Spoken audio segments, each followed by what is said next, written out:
I was fired for being late because I stopped to help a pregnant stranger in the rain. 25 minutes of kindness cost me everything: my job, my dignity, my daughter's stability. My boss didn't care about reasons. He didn't care that I'd given 5 perfect years. He just wanted to humiliate me in front of everyone. But what he didn't know, what none of us knew, was that the woman I helped owned the entire company, and she was about to turn my world upside down. Before we dive in, comment below what city you're watching from. I want to see how far this story travels. Now, let me take you back to where it all began. The alarm clock screamed at 6:15 a.m., but Daniel Hayes was already awake. He'd been lying in the pre-dawn darkness for the past 20 minutes, staring at the water-stained ceiling of his bedroom, mentally rehearsing the presentation he'd been preparing for weeks. Today was the day that could change everything for him and Maddie. He swung his legs out of bed, his bare feet hitting the cold hardwood floor of their small rental house on Maple Street. The autumn chill had already settled into the bones of the old place, and he made a mental note, again, to check if they could afford to run the heat a little higher this month. Probably not. Not until after the promotion came through. If the promotion came through. Daniel pushed the thought away and padded down the narrow hallway, pausing at his daughter's door. Through the crack, he could see 7-year-old Maddie sprawled across her twin bed, one arm dangling off the side, her favorite stuffed elephant clutched in the other. Her dark curls, so much like her mother's, spread across the pillow like a halo. For a moment, Daniel just watched her breathe, feeling that familiar ache in his chest that never quite went away. Sarah had been gone for 3 years now. 3 years since the cancer took her. 3 years of being both mother and father, of packed lunches and parent-teacher conferences, of braiding hair with YouTube tutorials and trying to explain why mommy wasn't coming back. 3 years of holding it together because Maddie needed him to. And he had held it together. Barely. But today could be the turning point they desperately needed. Daniel moved to the kitchen, flicking on the light to reveal the cramped space that served as their command center. The refrigerator hummed loudly, covered in Maddie's artwork held up by mismatched magnets. Bills were stacked on the counter, some opened, some he hadn't had the courage to face yet. The kitchen table, small and wobbly, held his laptop surrounded by printed spreadsheets and presentation notes. He reached for the coffee maker, the one luxury he allowed himself, and pressed the button. Nothing happened. He pressed it again. Still nothing. Daniel felt his jaw tighten as he unplugged it and plugged it back in, trying again with the same result. No, no, no, he muttered, checking the outlet with his phone charger. The outlet worked fine. The coffee maker, his faithful companion through countless early mornings and late-night budgeting sessions, had finally given up the ghost. Not today, please, not today. But begging didn't fix broken appliances. Daniel leaned against the counter, closing his eyes and taking a deep breath. It was fine. He'd get coffee at work. He had bigger things to worry about than caffeine. He pulled bread from the bag for toast, sliding 2 slices into the toaster. While he waited, he opened the fridge to grab the butter and eggs. The light inside flickered weakly, and Daniel made another mental note he couldn't afford to act on. Everything in this house was held together with hope and duct tape. The smell hit him before he saw the smoke, that acrid, burning scent that meant he'd been lost in thought too long. Daniel spun to see black smoke curling from the toaster. Damn it! He popped the lever, and 2 pieces of charcoal ejected onto the counter. He waved away the smoke, hoping the alarm wouldn't trigger and wake Maddie. Of course it triggered. The shrill beeping filled the small house as Daniel grabbed a dish towel and fanned the detector. Through the noise, he heard Maddie's door open. Daddy? Her small voice cut through the chaos. Is there a fire? No, baby, it's okay, Daniel called out, still waving the towel. Daddy just burned the toast. Go back to bed for a few more minutes. But she was already padding into the kitchen in her princess nightgown, rubbing sleep from her eyes. It's really smoky. I know, sweetheart. I'm sorry. The alarm finally stopped, and Daniel tossed the ruined toast into the trash. He checked his watch, 6:47 a.m. His carefully planned morning was already falling apart, and he hadn't even gotten Maddie dressed yet. Are you making breakfast? Maddie climbed onto one of the kitchen chairs, her legs swinging. I was trying to, Daniel said, attempting a smile. How about cereal instead? Can I have the one with the marshmallows? Nice try. The one with the marshmallows is for weekends. You can have the honey wheat puffs. Maddie wrinkled her nose but didn't argue. She knew the rules. They'd had the conversation about everyday cereal versus special cereal enough times that she'd memorized it along with her multiplication tables. As Daniel poured her bowl, he mentally recalculated his morning timeline. If Maddie could get dressed without issue, if they could find her shoes on the first try, if traffic cooperated, he could still make it to Fresh Mart Regional Headquarters by 8:30 a.m. The presentation was at 9. He'd have just enough time to review his notes and grab that desperately needed coffee. "Daddy, can you help me pick out my clothes?" Maddie asked through a mouthful of cereal. "Sure, baby. Eat up first, though. We need to move fast this morning. Daddy has a really important meeting at work." Maddie's eyes widened with interest. "The one you've been practicing for?" "That's the one." "Are you going to be the boss?" Daniel laughed softly as he rinsed the burnt pan in the sink. "Not the boss exactly, but if this goes well, I'd be a supervisor. It means more money, which means we can maybe fix the heater, and you could do gymnastics like you've been asking about." "Really?" Maddie's face lit up like Christmas morning. "Can I get a leotard with sparkles?" "Let's not get ahead of ourselves," Daniel cautioned, but he was smiling. This was why it mattered. Not for him. He could live on burnt toast and broken coffee makers forever. But for her. To give her the childhood she deserved. The opportunities that had been slipping through his fingers month after month. 20 minutes later, after Maddie had changed outfits twice and Daniel had located her missing shoe under the couch, they were finally ready to leave. Daniel wore his best suit, the charcoal gray one Sarah had helped him pick out years ago. It was slightly worn at the elbows, but he'd paired it with a crisp white shirt and his lucky blue tie. He looked professional, confident, like someone who deserved a promotion. He grabbed his presentation folder, his keys, and the brown paper lunch bag he'd packed for Maddie the night before. "Do I look okay?" he asked Maddie, straightening his tie in the hallway mirror. She studied him seriously, then nodded. "You look like a superhero going to work." "A superhero, huh?" "Yeah, like the ones that wear suits. You know, the secret identity ones." Daniel felt warmth spread through his chest. He knelt down to her level. "Thank you, sweetheart. That means a lot." He kissed her forehead. "Now let's get you to Mrs. Patterson's house, and then Daddy's got to save the world." Mrs. Patterson was their neighbor, a retired teacher who watched Maddie before and after school for a price Daniel could barely afford but absolutely needed. She was a godsend, patient, kind, and genuinely fond of Maddie. The morning air was crisp and heavy with moisture as they stepped outside.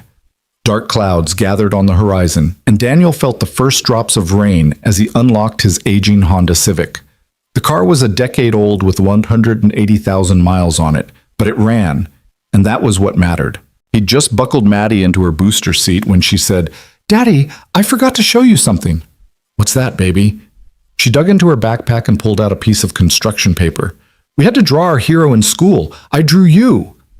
Daniel took the paper and his throat tightened. There he was, rendered in crayon, a stick figure with dark hair and a huge smile, wearing what appeared to be angel wings. Above the drawing, in Maddie's careful print, she'd written, "My daddy, he helps people." "Maddie," Daniel's voice came out rougher than he intended. "This is beautiful." Mrs. Chen said we're putting them up on the wall for Parents' Night. She said your one is really good because you help people even when you're tired. Daniel pulled his daughter into a hug, pressing his face into her hair so she wouldn't see the tears pricking his eyes. "I love you so much, baby girl." "I love you too, Daddy, even when you burn toast." He laughed, the sound breaking through the emotion, "Especially when I burn toast." He carefully folded the drawing and slipped it into his presentation folder. "I'm keeping this with me today, for luck." The drive to Mrs. Patterson's took only 5 minutes. The elderly woman answered the door in her usual cardigan and warm smile, already holding a plate of homemade banana muffins. "There's my favorite girl," Mrs. Patterson exclaimed as Maddie bounded inside. "I just pulled these out of the oven."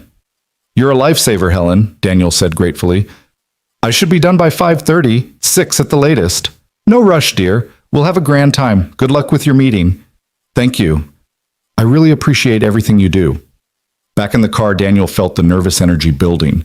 He had 45 minutes to make a 30-minute drive. plenty of time. He merged onto the highway, mentally reviewing his opening statement. He'd researched the proposal for months.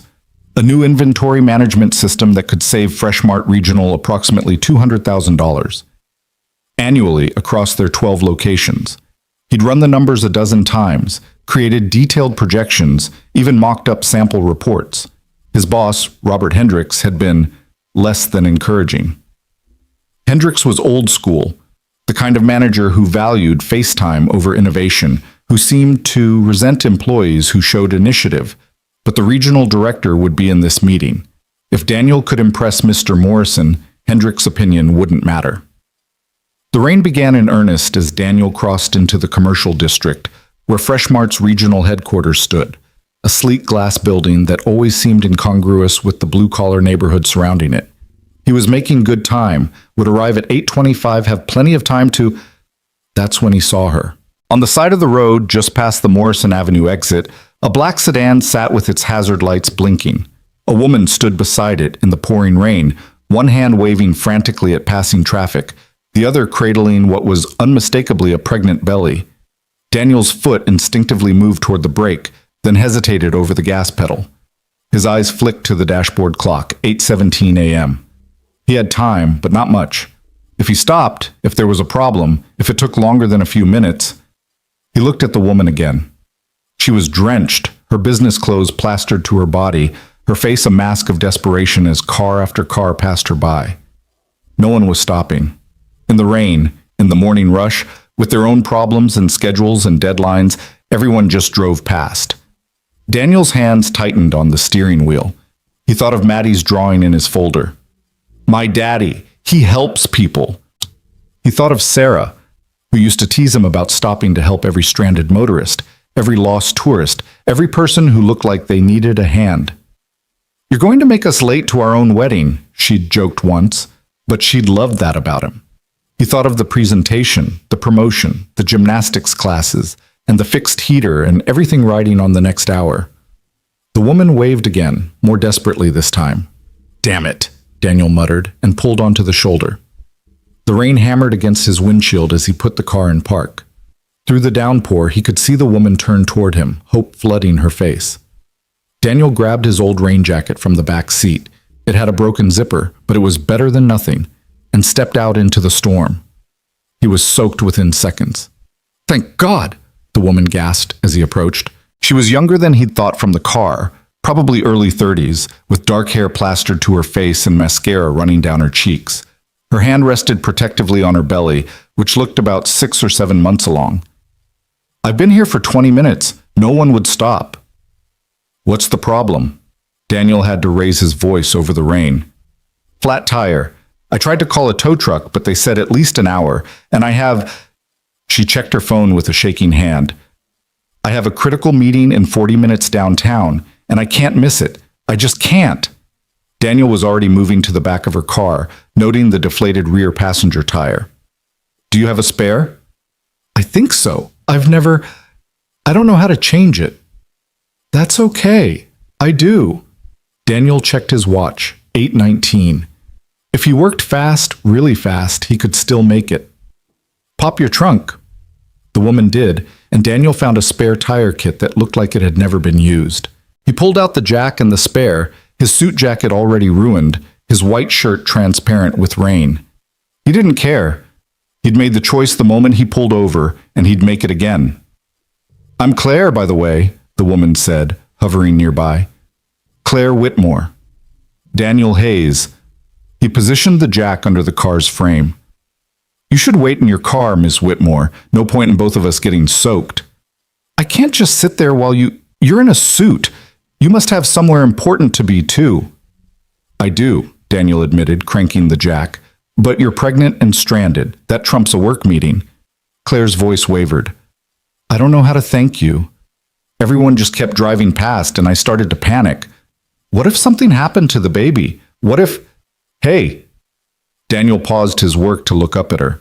Rain streamed down his face, but he smiled. You're okay. The baby's okay. We're going to get you to your meeting, all right? She nodded, tears mixing with the rain on her face. You're a good person. Daniel returned to the tire, removing the lug nuts with practiced efficiency. The rain made everything harder. The wrench kept slipping, his fingers were numb, and he could barely see what he was doing through the downpour. But he changed dozens of tires in his life. This was just one more. "Do you have kids?" Claire asked, still standing in the rain despite his suggestion. "A daughter, Maddie. She's 7. "She's lucky to have you." "I'm the lucky one," Daniel said, wrestling the flat tire off. He checked his watch again, 8:31. His stomach dropped. Even if he left right now, even if he broke every speed limit, he'd be late. "Is your husband or partner around? Someone who could pick you up?" "No husband, no partner, just me and this little one." Claire's hand moved over her belly again. "I know people think I should have waited, done things in the right order, but I wanted this baby. I chose this." "You don't have to explain your life to me," Daniel said, lifting the spare tire into place. His arms burned with the effort, rain running into his eyes. "The only right order is the one that works for you."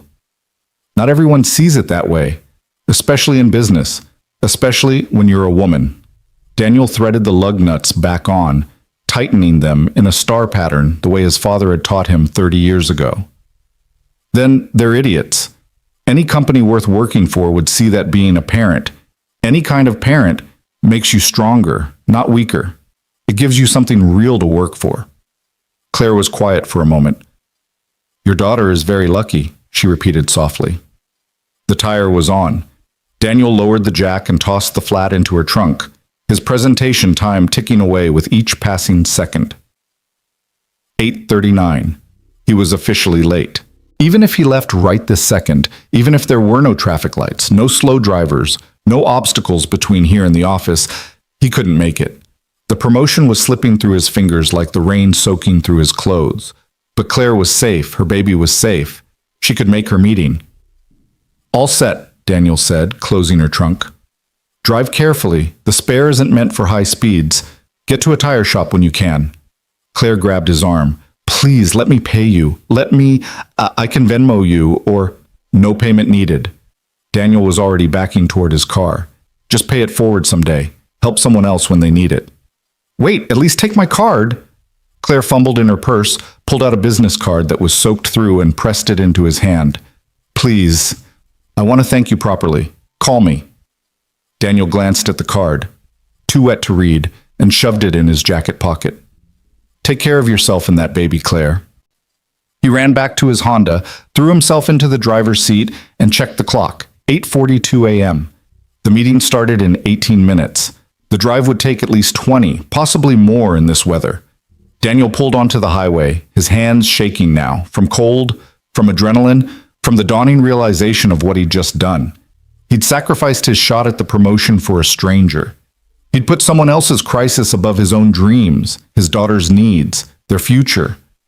Sarah would have been proud. But would Maddie understand when they couldn't afford gymnastics, when they had to choose between fixing the heater and buying winter clothes, when Daddy had to explain that good deeds didn't pay the bills? The rain seemed to mock him as he drove, the windshield wipers struggling to keep up with the downpour. Daniel pressed the gas pedal harder, knowing it was futile. The universe didn't reward you for being late, no matter how noble the reason. His phone rang through the car's Bluetooth. Hendricks. Daniel's jaw clenched. He considered not answering, but that would only make things worse. He pressed the button on his steering wheel. "Hayes, where the hell are you?" "I'm 10 minutes out, sir. I had an emergency." "The meeting starts in 15 minutes.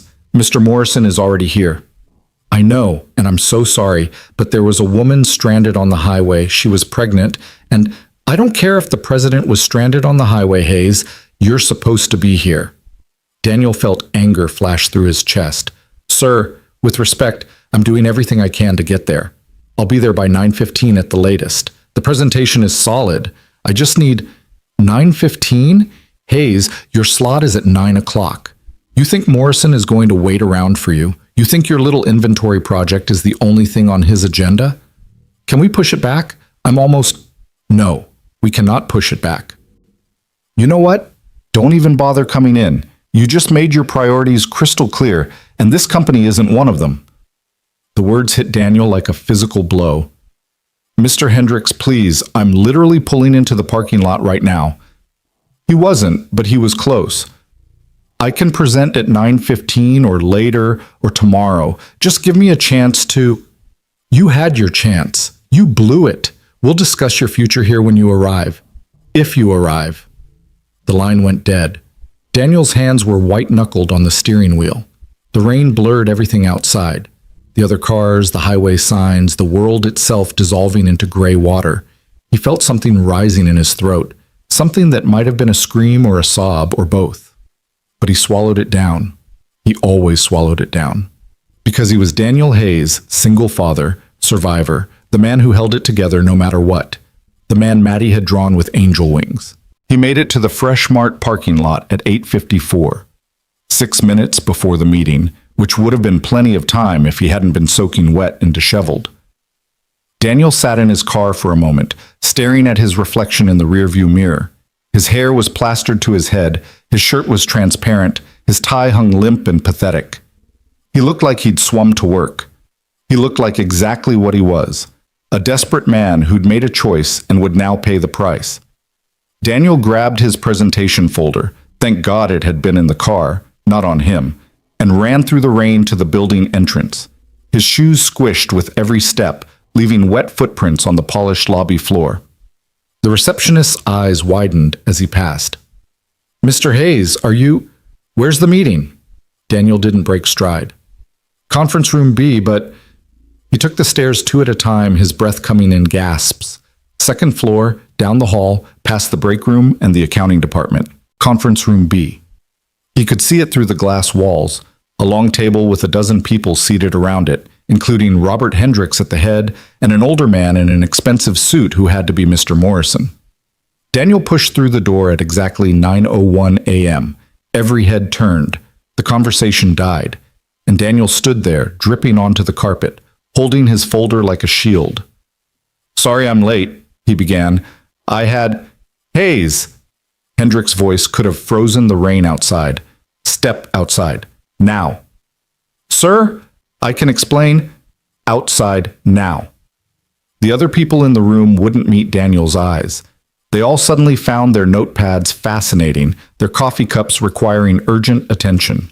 Only Mr. Morrison looked at him directly, his expression unreadable. Daniel felt his face burning as he backed out of the conference room. Hendricks followed, closing the door behind them with deliberate care. "Sir, there was a pregnant woman stranded in the rain." "I don't want to hear it, Hayes." "Her tire was flat and no one was stopping, and I couldn't just..." "You couldn't just show up on time for the most important meeting of your career? You couldn't just do your job?" Daniel's hands tightened on his folder. "I did do my job. My job as a human being." "Your job," Hendricks said, his voice low and dangerous, "is whatever this company tells you it is. Your job is to be here, on time, ready to work, not playing Good Samaritan on the highway. She was pregnant and alone, and you were late. Again." "Again?" Daniel felt his stomach drop. "I've never been late, not once in 5 years." Hendricks pulled out his phone, tapped a few times, and showed Daniel the screen. 3 weeks ago, 7 minutes late." "My daughter was sick. I had to take her to Mrs. Patterson's, and she threw up in the car, and I had to..." "I don't care about your excuses, Hayes. I care about results. I care about commitment. I care about employees who put this company first." "Above my daughter? Above someone who needed help?" "Yes!" Hendricks' voice is echoing in the empty hallway. "Yes! Above everything else, because that's what it means to be a professional. That's what it means to deserve a promotion, and clearly, you don't have what it takes." Daniel felt something break inside him, something that had been cracking for 3 years since Sarah died, since he'd been trying to be everything to everyone and failing at all of it. "You're right," he said quietly. "I don't have what it takes to be the kind of person who drives past someone in trouble. I don't have what it takes to put a meeting ahead of someone's safety. And if that's what this company values, then maybe I don't belong here." Finally, something we agree on. Hendricks crossed his arms. "You're fired, Hayes." The words seemed to come from very far away. "What?" "You're fired, effective immediately. Clean out your desk and leave your badge with security." "You can't. I have bills. I have Maddie. I need this job." "You should have thought of that before you decided to play hero." Hendricks turned back toward the conference room. I'll have HR process your final paycheck.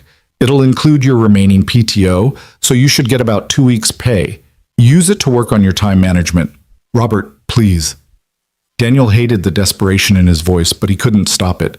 Please, I've worked here for 5 years. I've never missed a deadline, never had a customer complaint, never. You were late. You missed your presentation. You wasted Mr. Morrison's time. Those are the facts, Hayes. Everything else is just excuses. Hendricks paused with his hand on the conference room door. You know what your problem is? You think being a nice guy matters. It doesn't. Results matter. Reliability matters. And you just proved you have neither. Hendricks walked back into the conference room, leaving Daniel standing alone in the hallway, dripping rainwater onto the carpet, holding a presentation no one would ever see. Through the glass walls, Daniel could see the meeting resuming. Someone else was standing now, presenting their own proposal. Life at Freshmart Regional was moving on without him, as if he'd never existed. Daniel walked to his tiny desk in the corner of the third-floor workspace. Not even a cubicle, just a desk in the open floor plan where everyone could hear everyone else's calls and smell everyone else's lunches. It had never bothered him before. He'd been grateful just to have a job. His things fit into a single cardboard box. A framed picture of Maddie, his coffee mug with "World's Best Dad" on it, a Mother's Day gift she'd been so proud of, a stapler he'd bought himself because the company ones kept disappearing, and the crayon angel Maddie had drawn. My daddy, he helps people.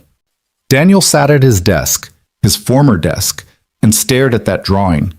The rain continued outside, softer now, like the sky itself was exhausted. Around him, his coworkers pretended to work while obviously watching his humiliation. A few looked sympathetic. Most looked away. This was what kindness bought you in the real world. A box of personal items and 2 weeks severance. Daniel's phone buzzed. A text from Mrs. Patterson. Maddie wants to know if you got the promotion. She's so excited. He stared at the message, his vision blurring. How was he supposed to tell his daughter? How was he supposed to explain that Daddy lost his job because he stopped to help someone? Because he'd learned all the wrong lessons about what mattered in life? Another buzz. She says she knew you'd get it because you're a superhero. Daniel closed his eyes and let the tears come, silent and hot, rolling down his face as he sat at his desk surrounded by coworkers who pretended not to notice. He cried for his lost job, for his daughter's broken dreams, for every bill he wouldn't be able to pay, and every opportunity that had just evaporated. But mostly, he cried because even now, even after everything, he knew he'd make the same choice again. If he saw Claire Whitmore stranded in the rain tomorrow, he'd stop, because that was who he was. And apparently, that was exactly who the world didn't need. Daniel closed the box, picked it up, and walked to the elevator. With each step, he felt the weight of failure pressing down on him. The elevator doors opened, and he stepped inside, turning to face the office one last time. Through the glass walls of Conference Room B, he could see Hendricks laughing at something Mr. Morrison had said. Neither of them looked his way.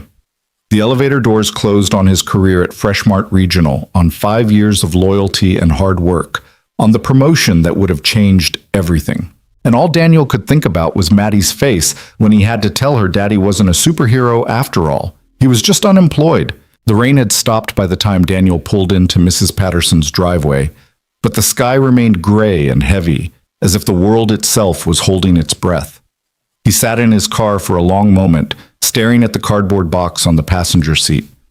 Inside it was everything he'd accumulated in 5 years at Freshmart Regional. It looked pathetic. It looked like exactly what his career had amounted to, a few personal items that could be packed up in 5 minutes and forgotten in 6. He checked his phone. 11:47 a.m. Maddie wouldn't be home from school until 3:30. He had nearly 4 hours to figure out what he was going to tell her, 4 hours to practice smiling while his world crumbled, 4 hours to become the father she deserved instead of the failure he actually was. Daniel forced himself out of the car, leaving the box behind. He'd get it later. Right now, he couldn't bear to carry that physical reminder of his humiliation into Helen Patterson's warm, safe house. Mrs. Patterson answered on the second knock, her face brightening before confusion crossed it. Daniel, what are you doing here? I thought you had that big meeting. She stopped, really looking at him, his rumpled suit still damp, his tie askew, his face, which probably showed exactly how he felt. "Oh, honey, come inside." "I can't stay long," Daniel said, but he followed her into the cozy living room anyway, sinking onto her floral couch as if all the strings holding him upright had been cut. "I just need a minute to think before I pick up Maddie." Helen sat beside him, her weathered hand finding his. She didn't ask what happened. She just waited, the way good teachers learn to wait, giving him space to find the words. "I got fired." The words tasted bitter. "I was late to the meeting because I stopped to help someone and my boss fired me. 5 years of perfect service and it all came down to 25 minutes of kindness." Helen's grip tightened on his hand. "Oh, Daniel, how am I supposed to tell Maddie? She thinks I'm a superhero. She drew me with angel wings, Helen, angel wings." His voice cracked. "And I'm just a guy who can't even keep a job, who can't provide for his daughter, who can't—" "Stop." Helen's voice was firm, the same tone she'd probably used on countless students over the years. "You stop that right now. You did the right thing, Daniel Hayes. You helped someone who needed it. That's not failure. That's integrity. Integrity doesn't pay the mortgage. No, but it's what your daughter will remember. Not whether you were a supervisor or an associate, but whether you were a good man." Helen stood, moving to her kitchen. "When was the last time you ate?" Daniel couldn't remember. Breakfast had been burned toast he'd thrown away. "I'm not hungry." That wasn't the question. She was already pulling out bread, lunch meat, cheese. "You need food, and you need a plan. We'll handle both." Despite himself, Daniel felt his throat tighten at her kindness. It seemed to be the theme of his day: kindness given, kindness received, and kindness that cost him everything. "I don't know where to start. The job market is brutal. I have maybe 2 months of savings if I'm careful, 3 if I'm lucky. After that, we'll figure it out." "You're not alone in this, Daniel. You've got people who care about you. You've got Maddie, and you've got skills that matter." Helen brought him a sandwich and a glass of water. "Eat. Then we'll look at job listings together." Daniel took a bite because it was easier than arguing. The sandwich tasted like cardboard, but he forced it down anyway. Helen was right about one thing. He needed to eat, needed to function, needed to be ready when Maddie got home and looked at him with those trusting eyes. His phone buzzed on the coffee table. An unknown number. Daniel almost ignored it, but something made him pick it up. "Hello? Is this Daniel Hayes?" A woman's voice, professional and warm. "Yes, this is Daniel." "Mr. Hayes, my name is Patricia Chen, and I'm calling from Community Solutions Partners. We received your resume, and we'd like to schedule an interview." Daniel sat up straighter, confusion flooding through him. "I'm sorry. I think there's been a mistake. I didn't send my resume to Community Solutions Partners." A pause, the sound of papers shuffling. "Well, we have it here in our system, submitted this morning, perhaps through a job board you registered with." "I haven't applied to anything this morning. I was—" He trailed off. He'd been getting fired this morning. "What kind of position is this?" "We're looking for a community outreach coordinator. The role involves program development, stakeholder engagement, and strategic planning to improve our service delivery.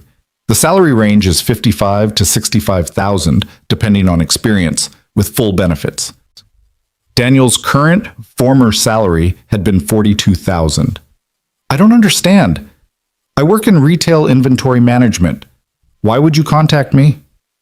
"Your background shows strong organizational skills, attention to detail, and a commitment to service. Those are exactly the qualities we're looking for. Plus, you have a recommendation from someone we trust very highly." "A recommendation? From who?" Another pause. "I'm not at liberty to say, but it's someone with excellent judgment. Can you come in tomorrow for an interview, say 10 o'clock? Daniel looked at Helen, who was watching him with growing curiosity. Tomorrow he'd been planning to spend all day applying to jobs, anything that would keep the lights on. But an actual interview for a job that paid more than he'd been making? Yes, I can be there at 10. Wonderful. We're located at 450 Commerce Street, Suite 300. Ask for me at the front desk. Miss Chen, can I ask, who recommended me? I'd like to thank them." All will be revealed in time, Mr. Hayes. I'll see you tomorrow. The line went dead, and Daniel stared at his phone like it had just spoken to him in a foreign language. What was that about? Helen asked. I have no idea. Daniel scrolled through his recent calls, but the number was already saved in his phone under Community Solutions Partners. Someone submitted my resume to a nonprofit without telling me. Someone recommended me for a job I didn't apply for, and they want to interview me tomorrow. Well, Helen smiled. Maybe your kindness is already coming back around. Daniel wanted to believe that. He wanted to believe in a universe where good deeds were rewarded instead of punished, but his experience told him to be skeptical. It's probably a mistake. They'll realize tomorrow that I'm not qualified, and that'll be that. Or, Helen countered, they'll realize tomorrow that you're exactly what they need. Either way, you show up and you give it your best shot. That's all you can do. She was right, of course. Daniel finished his sandwich and spent the next few hours at Helen's kitchen table, researching Community Solutions Partners on her desktop computer. The organization was impressive, a nonprofit focused on improving community services, connecting resources with needs, and developing sustainable programs for underserved populations. Their website showed smiling faces of people they'd helped, testimonials from partner organizations, and a mission statement that actually seemed to mean something. It was the kind of place Sarah would have loved. She'd always talked about doing work that mattered, that made a real difference in people's lives. Daniel had loved Freshmart, or thought he had, because it provided stability, a paycheck, a path forward. But looking at Community Solutions Partners' work, he felt something he hadn't felt in years. Hope. At 3:15, Daniel drove to Willow Creek Elementary to pick up Maddie.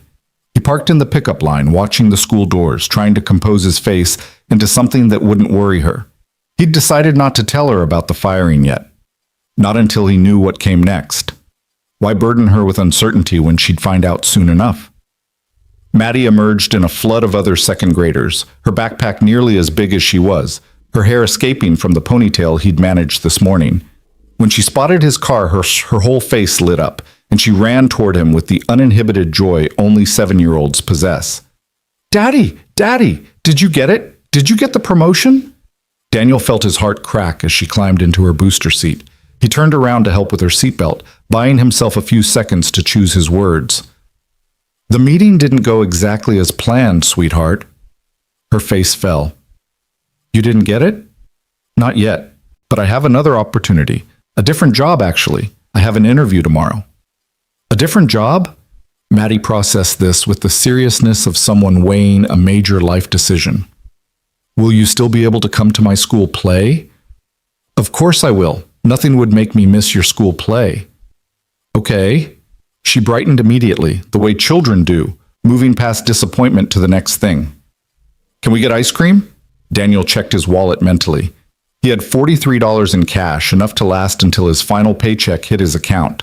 Ice cream would cost maybe $8 for both of them. Could he afford it? Technically, no. But could he afford to say no to Maddie right now, when his whole world was unstable and hers was about to be too? Sure, baby. Ice cream sounds perfect. They went to Scoops and Smiles, the local ice cream shop where Maddie always ordered mint chocolate chip and Daniel always got coffee flavor. They sat at their usual table by the window, and Daniel watched his daughter attack her cone with single-minded focus, occasionally looking up to tell him about her day. And then Marcus said that his dad could beat up anybody's dad, and I said my dad has angel wings, and he said dads don't have wings, and I said mine does, and Mrs. Thompson said we should all use our inside voices. Maddie, Daniel interrupted gently. I'm not actually a superhero, you know. I'm just a regular dad who tries his best. She looked at him with those huge brown eyes, Sarah's eyes. That's what makes you a superhero, Daddy. You try your best even when things are hard. Daniel had to look away, focusing on his coffee ice cream that he could barely taste. How did she do that? How did she take his brokenness and see strength? I love you, baby girl. I love you too, Daddy, even when you don't get promotions. They finished their ice cream and drove home, where Daniel made spaghetti for dinner, one of 3 meals he could reliably cook without ruining, and helped Maddie with her homework. The evening passed in familiar rhythms, baths and bedtime stories and tucking in. And for a few hours, Daniel could almost pretend that nothing had changed. After Maddie fell asleep, Daniel sat at the kitchen table with his laptop and a beer he probably shouldn't have spent money on. He pulled up his budget spreadsheet, the one he updated weekly with obsessive precision, and started running scenarios. If he didn't find a job within 2 weeks, they'd be okay. Tight, but okay. If he didn't find a job within a month, they'd have to cut everything non-essential. No more ice cream trips. No more anything beyond bare survival. If he didn't find a job within 2 months, they'd start missing bills. The car payment first, probably. Then maybe the electric. The mortgage would be last, but it would come. If he didn't find a job within 3 months, they'd lose everything. Daniel took a long drink of beer and stared at the numbers that didn't care about his good intentions or his daughter's angel wings. The universe didn't operate on karma or fairness or poetic justice. It operated on cold, hard economics. His phone buzzed. Another unknown number, but this time he recognized it before he even answered. The wet business card from Claire Whitmore was still in his jacket pocket, but he'd saved her name when she'd called earlier to... Wait. Daniel's mind raced. Patricia Chen had said someone recommended him, someone with excellent judgment. Claire Whitmore had insisted on thanking him, had pressed her business card into his hand. But that was impossible. She didn't know where he worked, what his qualifications were, His phone was still ringing. Daniel answered. Mr. Hayes? Daniel? Claire's voice, much calmer than it had been in the rain. I hope I'm not calling too late. No, I was just working on some things. How are you feeling? How's the baby? We're both fine, thanks to you. I got to my meeting on time. Actually, I wanted to talk to you about that, about this morning. Can we meet for coffee tomorrow? I know it's short notice, but I really need to thank you properly. Daniel thought of his interview at 10. I have something at 10, but I could meet you after. Say noon? Perfect. There's a cafe called The Daily Grind on Morrison Avenue. Do you know it? I can find it. Daniel, She paused, and he heard something in her voice he couldn't quite identify. You saved me this morning. Not just my tire, but you saved me from completely falling apart. I want you to know that. You would have been fine. You're tougher than you think. Maybe, but I didn't have to find out because you stopped. So please, let me buy you a coffee and say thank you. It's the least I can do. And they said goodbye, and Daniel added another appointment to his calendar. Interview at 10 a.m., coffee with Claire at noon. He had no idea what she wanted to say that required an in-person meeting, but he owed her the courtesy of showing up. After all, she was part of the reason he'd been fired. The least he could do was let her express her gratitude. He finished his beer and his budget calculations and went to bed, where he lay awake for hours thinking about angel wings and burned toast, and whether kindness was its own reward or just a luxury he couldn't afford anymore. The next morning came too quickly. Daniel went through the same rushed routine, coffee that actually worked this time, toast that didn't burn, Maddie ready for school with only one minor crisis about mismatched socks. He dropped her at Mrs. Patterson's house, accepted Helen's thumbs up and encouraging smile, and drove to 450 Commerce Street feeling like he was heading to an execution. Community Solutions Partners occupied the entire third floor of a renovated historic building. The lobby was bright and welcoming, with photos of community projects covering the walls and a receptionist who smiled like she meant it. Daniel Hayes, I have an appointment with Patricia Chen. Of course, she's expecting you. Can I get you some water or coffee while you wait? Water would be great, thank you. Daniel sat in the waiting area, studying the photos. A community garden project, a literacy program, a job training initiative for formerly incarcerated individuals. These were the kinds of programs Sarah had dreamed about supporting, the kind of work that actually changed lives instead of just managing inventory and maximizing profits. Mr. Hayes? Patricia Chen was younger than he'd expected, maybe 40, with sharp eyes and a warmer smile. Thank you for coming in on such short notice. Let's talk in my office. Her office was small but comfortable, with more photos of successful programs and a window overlooking the street below. Patricia gestured to a chair across from her desk and sat down with a folder Daniel recognized as his resume, though he still had no idea how they'd gotten it. I'll be honest with you, Daniel. May I call you Daniel? He nodded. We don't usually do things this way. Normally, we have a formal application process, multiple interview rounds, the whole 9 yards. But sometimes exceptional circumstances call for exceptional measures. I appreciate the opportunity, but I'm still not sure why I'm here.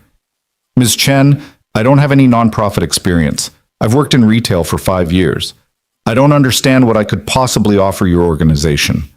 Patricia leaned back in her chair, studying him. Tell me what happened yesterday morning, before you came to work. Daniel felt his stomach tighten. How do you know about that? Just humor me. Tell me what happened. So Daniel did. He told her about the rain, about Claire stranded with her flat tire, about the choice between his meeting and someone else's crisis. He told her about changing the tire in his suit, about arriving late, about getting fired. He kept his voice level, professional, but he couldn't quite keep the bitterness out when he described Hendricks telling him that kindness didn't matter. When he finished, Patricia was quiet for a long moment. Then she opened her desk drawer and pulled out a piece of paper, a crayon drawing of a stick figure with angel wings and the words, "My daddy, he helps people." Daniel's breath caught. Where did you get that? From someone who thinks very highly of you. Someone who witnessed exactly the kind of character we need in this organization. Patricia slid the drawing across the desk. This is what we hire for, Daniel. Not just skills or experience, though you have plenty of both, but values. The ability to see another person in need and choose to help, even when it costs you something, especially when it costs you something. I don't understand. Who gave you this? I think you'll find out very soon. In the meantime, let me tell you about the position. Patricia pulled out a job description, and for the next 30 minutes, she outlined a role that seemed almost too good to be true. Community outreach, program development, working with local organizations to identify needs and create solutions. It was everything Daniel hadn't known he wanted, wrapped up in a salary that would actually let him breathe. But I don't have the qualifications, Daniel insisted, even as hope bloomed treacherously in his chest. I've never done nonprofit work. I don't have a degree in social services or community development or whatever this requires. You have something better. You have empathy, organizational skills, and a track record of reliability. Your former employer may not have valued those things, but we do. Patricia smiled. I'm prepared to offer you the position, Daniel. $58,000 to start, full benefits, 3 weeks vacation. You'd start next Monday if you're interested. Daniel felt like the floor had dropped away. You're offering me the job? Right now? Without checking references or doing a background check or, oh, we'll do all that, it's standard procedure. But unless something dramatic shows up, and I don't think it will, the job is yours if you want it. Daniel's voice failed him. He looked down at Maddie's drawing, at his stick figure self with angel wings, and felt tears threatening. Can I ask why? Please, I need to understand why you're doing this. Patricia's expression softened. Because someone who knows what it's like to need help and what it takes to give it made a call on your behalf. Because in this work, character matters more than experience. And because I believe that people who do the right thing, even when it costs them, deserve a second chance. She extended her hand. What do you say, Daniel? Do you want to join our team? Daniel shook her hand, his grip probably too tight, his eyes definitely too wet. Yes. God, yes. Thank you. Don't thank me yet. This work isn't easy. It's long hours, difficult situations, and a lot of people depending on you to follow through. But I think you're ready for it. Patricia stood, signaling the end of the interview. Welcome to Community Solutions Partners, Daniel. HR will reach out this afternoon with paperwork. Plan on starting Monday morning, 8:30 a.m. Daniel walked out of that building in a daze, clutching Maddie's drawing like a talisman. He sat in his car for 5 minutes just trying to process what had happened. 24 hours ago, he'd been fired. Now he had a better job than the one he'd lost, with better pay, better mission, better everything. But how? And why? And who? He checked his watch. 11:15. He had 45 minutes before meeting Claire at the daily grind. Just enough time to call Helen and tell her the news. Helen, I got it. I got the job. Her squeal of delight made him pull the phone away from his ear. Daniel, that's wonderful. I knew it would work out. I don't understand how, though. Someone recommended me. Someone gave them Maddie's drawing. Someone orchestrated this whole thing, and I have no idea who or why. Does it matter? Sometimes we just need to accept blessings when they come. But I want to thank them. I need to know who... Daniel stopped. The business card. Claire's insistence on thanking him. The meeting this morning. Helen, I have to go. I think I'm about to get some answers. He drove to the daily grind with his mind racing. Claire was already there when he arrived, sitting at a corner table with 2 cups of coffee already ordered. She looked different in business attire. Polished, professional, confident. Not at all like the desperate woman in the rain. Daniel? She stood as he approached. Thank you for coming. Of course. You said you wanted to thank me. I do. Please, sit. They both sat, and Claire pushed one of the coffee cups toward him. Black, right? You seem like a black coffee person. How did you... Lucky guess. She smiled, but there was something nervous in it. Daniel, I need to tell you something, and I'm not sure how you're going to react. His stomach tightened. Okay. When you helped me yesterday, you asked about my meeting. I told you I had something critical downtown, something I couldn't miss. She wrapped her hands around her coffee cup. What I didn't tell you is what that meeting was, or who I am, who you are. Claire took a breath. My name is Claire Whitmore. I'm the CEO of Whitmore Holdings. The name hit Daniel like a truck. Whitmore Holdings, the parent company of Freshmart Regional, the corporation that owned not just his former employer, but a dozen other retail chains across 3 states. You're my boss's boss's boss. Something like that, yes. Claire's voice was gentle. I was heading to an emergency board meeting when my tire blew out. If I'd missed that meeting, we would have lost a major acquisition deal. $20 million and 300 jobs were on the line. And you saved it by stopping to help me. Daniel couldn't breathe. You own the company that fired me. I didn't know that yesterday. I didn't know you worked for us at all. But when I got home that night, I couldn't stop thinking about what you'd done. You'd sacrificed something important to help a stranger. So I called the number on my phone. You'd called me to make sure I got home safe, remember? He didn't, but he nodded anyway. I did a reverse lookup, found your name, and had my assistant do some research. Your assistant. She's very thorough. By yesterday evening, I knew your employment history, your personnel file, your performance reviews. Daniel, you had 5 years of spotless service, 5 years of perfect attendance except for one morning when your daughter was sick, 5 years of customer commendations and never a single complaint. And you were fired for being late one time because you stopped to help me. Daniel's hands were shaking. He set down his coffee before he spilled it. Why are you telling me this? Because I called Robert Hendricks last night. I asked him about your termination. Do you know what he said? Claire's eyes flashed with something dangerous. He said you were unreliable, that you'd been late multiple times, that you'd shown a pattern of putting personal matters ahead of professional responsibilities. He lied to me, Daniel. He lied to the CEO of his parent company about firing one of his best employees. So you, what? Got me the interview at Community Solutions Partners? I did more than that. I called Patricia Chen. She's a friend and someone I trust completely. And I told her about you. I gave her your file, your performance reviews, everything that showed what kind of employee you really are. And I gave her something else. Claire pulled out her phone and showed him a photo. Maddie's drawing, the one Patricia had shown him in the interview.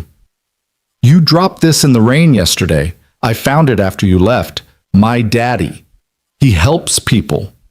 That's what decided me, Daniel. That's what made me want to do something. Daniel stared at the photo of his daughter's drawing, his vision blurring. You got me a job because of a crayon angel? I got you a job because you deserve better than what happened to you.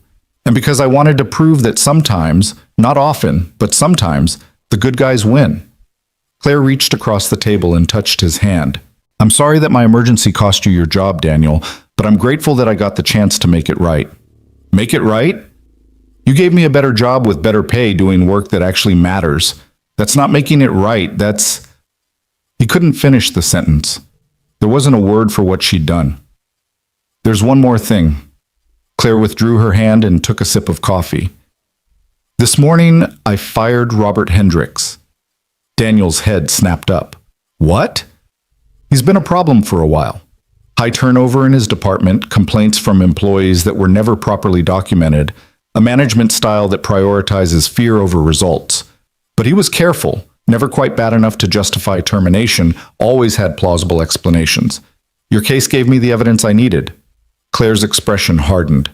He fired a 5-year employee with a perfect record for being 25 minutes late one time. That's not management, that's cruelty. And I don't tolerate cruelty in my company. You fired him because of me. I fired him because he earned it. You were just the final straw. Claire finished her coffee and stood. I need to get back to the office. But Daniel, I want you to know something. What you did yesterday, stopping to help me even though it cost you, that's not weakness. That's not naivety. That's the kind of character that builds good companies and good communities. Don't let anyone tell you otherwise. Daniel stood too, his legs unsteady. I don't know how to thank you. You already did. You changed my tire in the rain. Claire smiled, and this time it reached her eyes.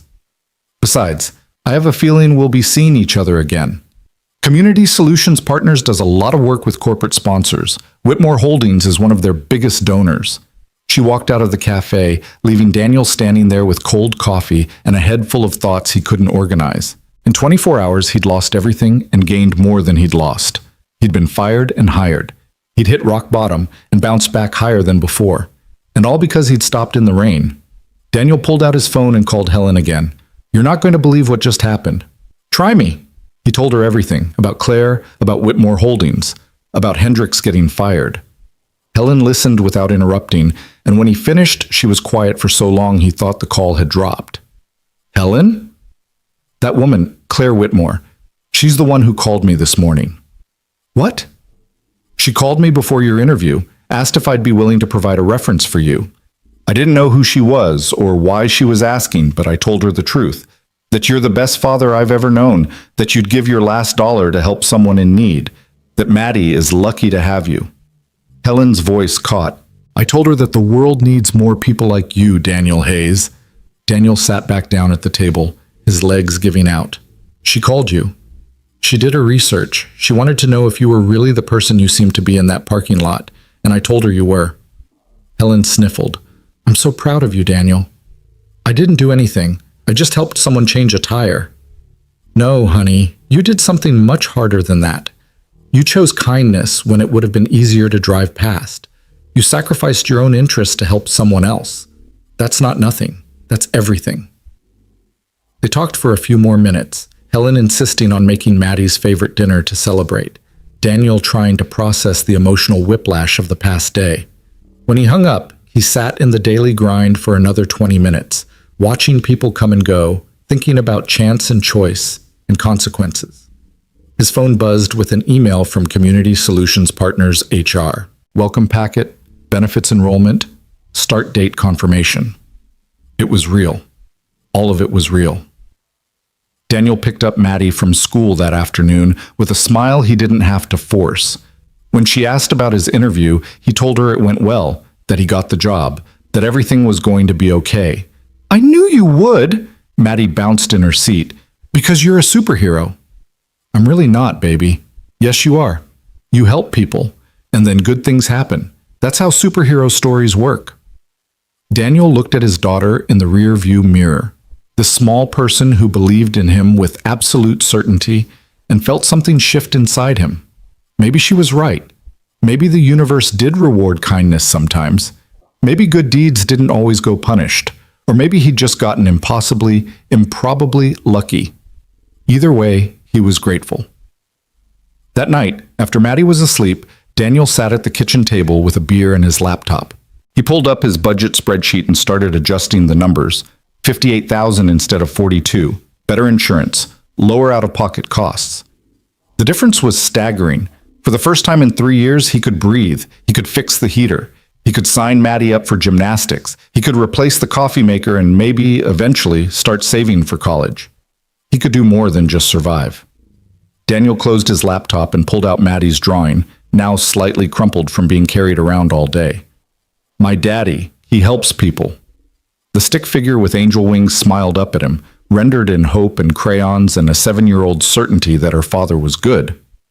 Maybe he wasn't a superhero. Maybe he was just a man who'd made a choice in the rain and gotten lucky. But looking at that drawing, at his daughter's faith in him, Daniel decided that was enough. It was more than enough. It was everything. Monday morning arrived with a crispness that felt like possibility. Daniel stood in front of his closet at 6 a.m., staring at the same charcoal suit he'd worn to change Claire's tire, now dry cleaned and pressed. He'd debated buying a new one with his last Fresh Mart paycheck, but practicality had won out. The suit was fine. It would do. Maddie appeared in his doorway, still in her pajamas, rubbing sleep from her eyes. "Is today your first day at the new job?" "It is, baby." Daniel selected a different tie, green this time, not the blue one that had hung limp and pathetic in the rain. "What are you doing up so early?" "I wanted to make you breakfast. You know, to celebrate." She padded into the kitchen, and Daniel followed, his heart swelling at the sight of his daughter pulling out the cereal boxes with determined concentration. "I can't make eggs yet, but I can pour cereal really good." They sat together at the wobbly kitchen table, eating honey wheat puffs while the sun rose through the window. Daniel had checked his bank account that morning. His final Fresh Mart paycheck had cleared, and while it wasn't much, it gave them enough cushion to relax for the first time in months. He'd even splurged on real coffee beans instead of the generic brand. "Daddy?" Maddie looked at him over her cereal bowl. "Are you nervous?" "A little bit. Starting new things is always scary." "But you're good at helping people. That's what the new job is, right? Helping people?" Daniel smiled at her simple logic, her ability to reduce complex things to their essential truth. "That's exactly what it is, sweetheart." "Then you don't have to be nervous. You're already really good at it." He dropped Maddie at Mrs. Patterson's house at 7:30, endured Helen's enthusiastic hug and whispered, "You've got this," and drove to 450 Commerce Street with his hands steady on the wheel. The building looked different in the morning light, more welcoming, less imposing. Daniel parked in the visitor section, grabbed his bag, and walked through the front doors at precisely 8:25. Patricia Chen met him in the lobby, her smile as warm as it had been during the interview. "Daniel, right on time. I love that about you already." She handed him a visitor badge. "We'll get you a permanent ID card by the end of the week. Come on, let me show you to your office." "Office?"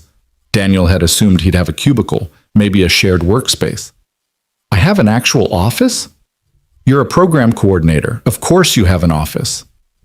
Patricia led him down a hallway past the receptionist's desk, past a break room where several people were gathered around a coffee maker, past conference rooms with glass walls.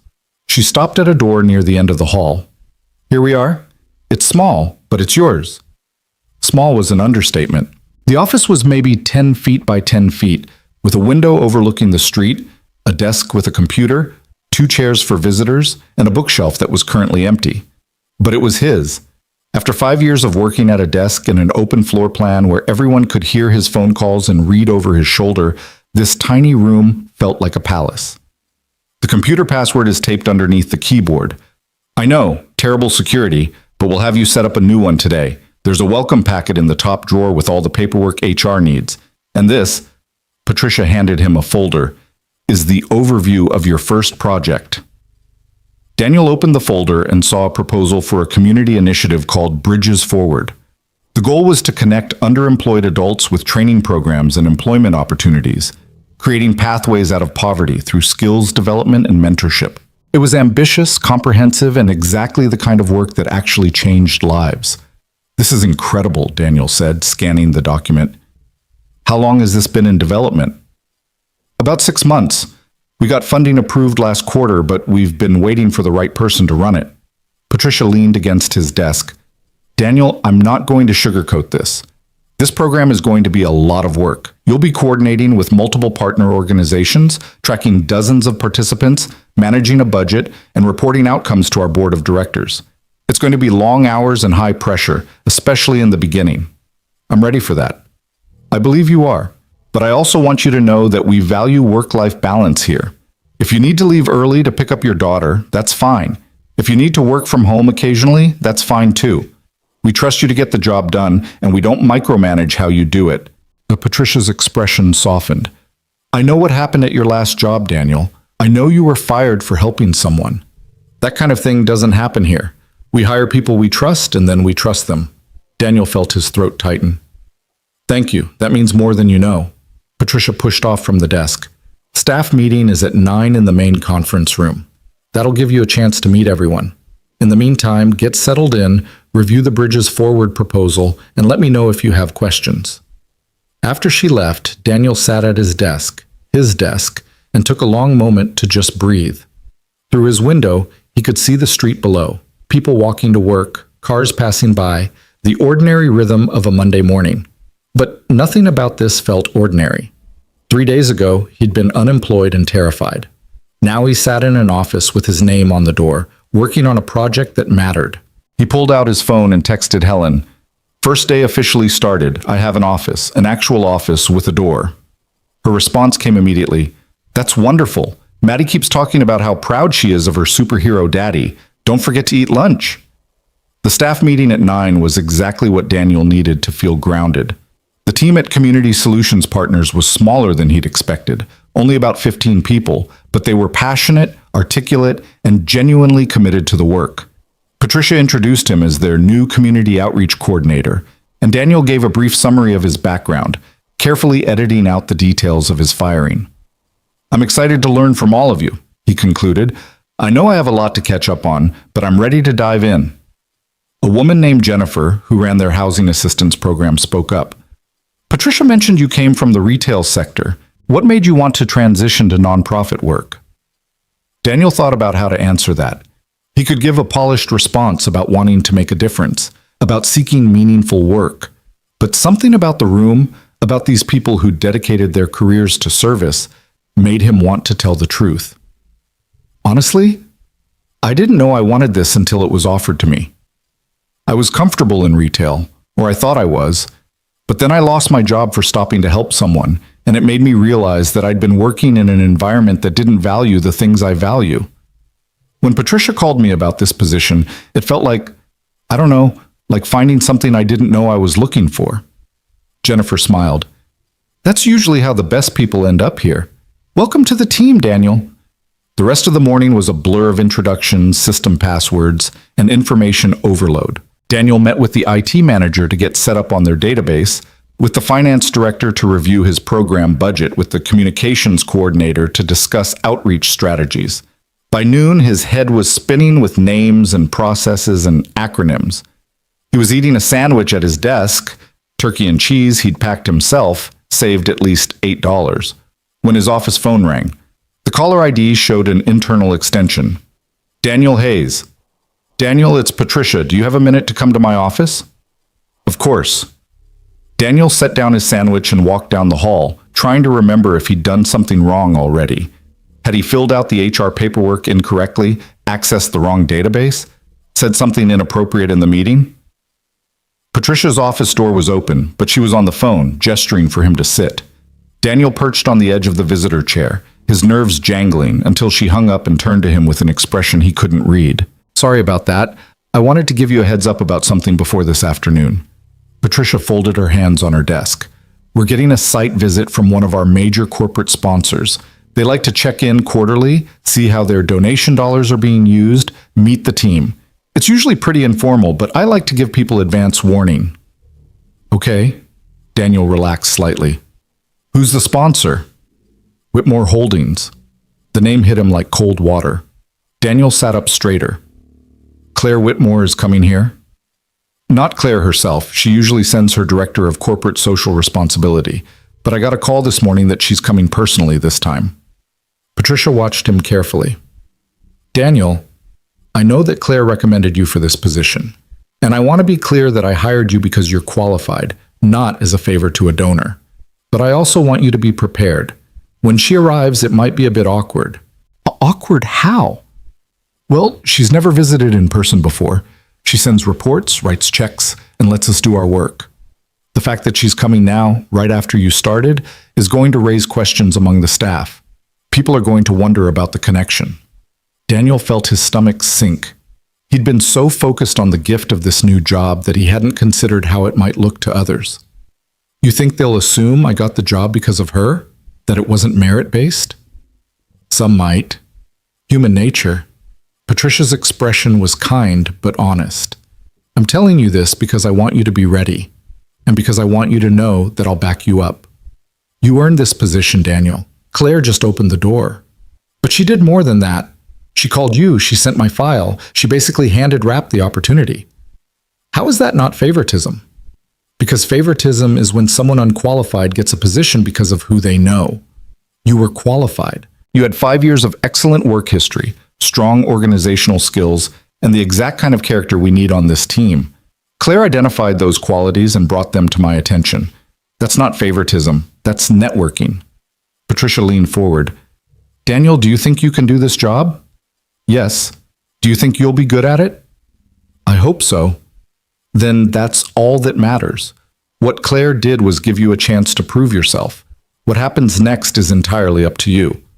Daniel nodded slowly, trying to internalize her words. She was right. He knew she was right, but it didn't stop the anxiety curling in his gut. He'd been at Community Solutions Partners for exactly 4 hours, and already he was going to have to explain his connection to their biggest donor. When is she arriving? He asked. 2 o'clock. She wants to tour the facilities and meet with the program coordinators, which means you, Jennifer, and Marcus. Patricia stood, signaling the end of the conversation. Just be yourself, Daniel. That's who she hired, and that's who we need. The afternoon crawled by with agonizing slowness. Daniel tried to focus on reviewing the Bridges Forward proposal, on learning their database system, on anything that would distract him from checking the clock every 5 minutes. At 1:30, he went to the bathroom to check his appearance. Tie straight, shirt tucked in, no coffee stains. He looked professional. He looked like someone who belonged here. He just wasn't sure he believed it yet. At precisely 2 o'clock, Daniel heard a commotion in the lobby. Voices, footsteps, Patricia's welcoming tone. He stayed in his office trying to look busy with paperwork while his heart hammered against his ribs. Through his open door, he could hear the tour progressing down the hallway. And this is our resource library, where community members can access computers and job search materials. Here's Jennifer's office. She runs our housing assistance program. Marcus handles our youth mentorship initiatives. The voices grew closer. Daniel forced himself to look at his computer screen, at an email he wasn't actually reading, trying to appear calm and collected and like his world wasn't tilting on its axis. And this is Daniel Hayes, our newest team member. Daniel, I'd like you to meet Claire Whitmore. Daniel stood and turned, and there she was. Claire Whitmore looked different than she had in the rain or in the coffee shop, more polished, more composed, wearing a tailored suit that probably cost more than his monthly salary. Her pregnancy was more visible now, a gentle curve beneath the expensive fabric. But her eyes were the same, warm, intelligent, and slightly nervous. Miss Whitmore. Daniel extended his hand, keeping his voice professional. It's nice to see you again. Mr. Hayes. Claire shook his hand, and Daniel caught the slight emphasis on the formality. They were playing roles now, donor and employee, keeping appropriate distance. Patricia tells me you've had an excellent first day. It's been wonderful. The team here is incredibly welcoming.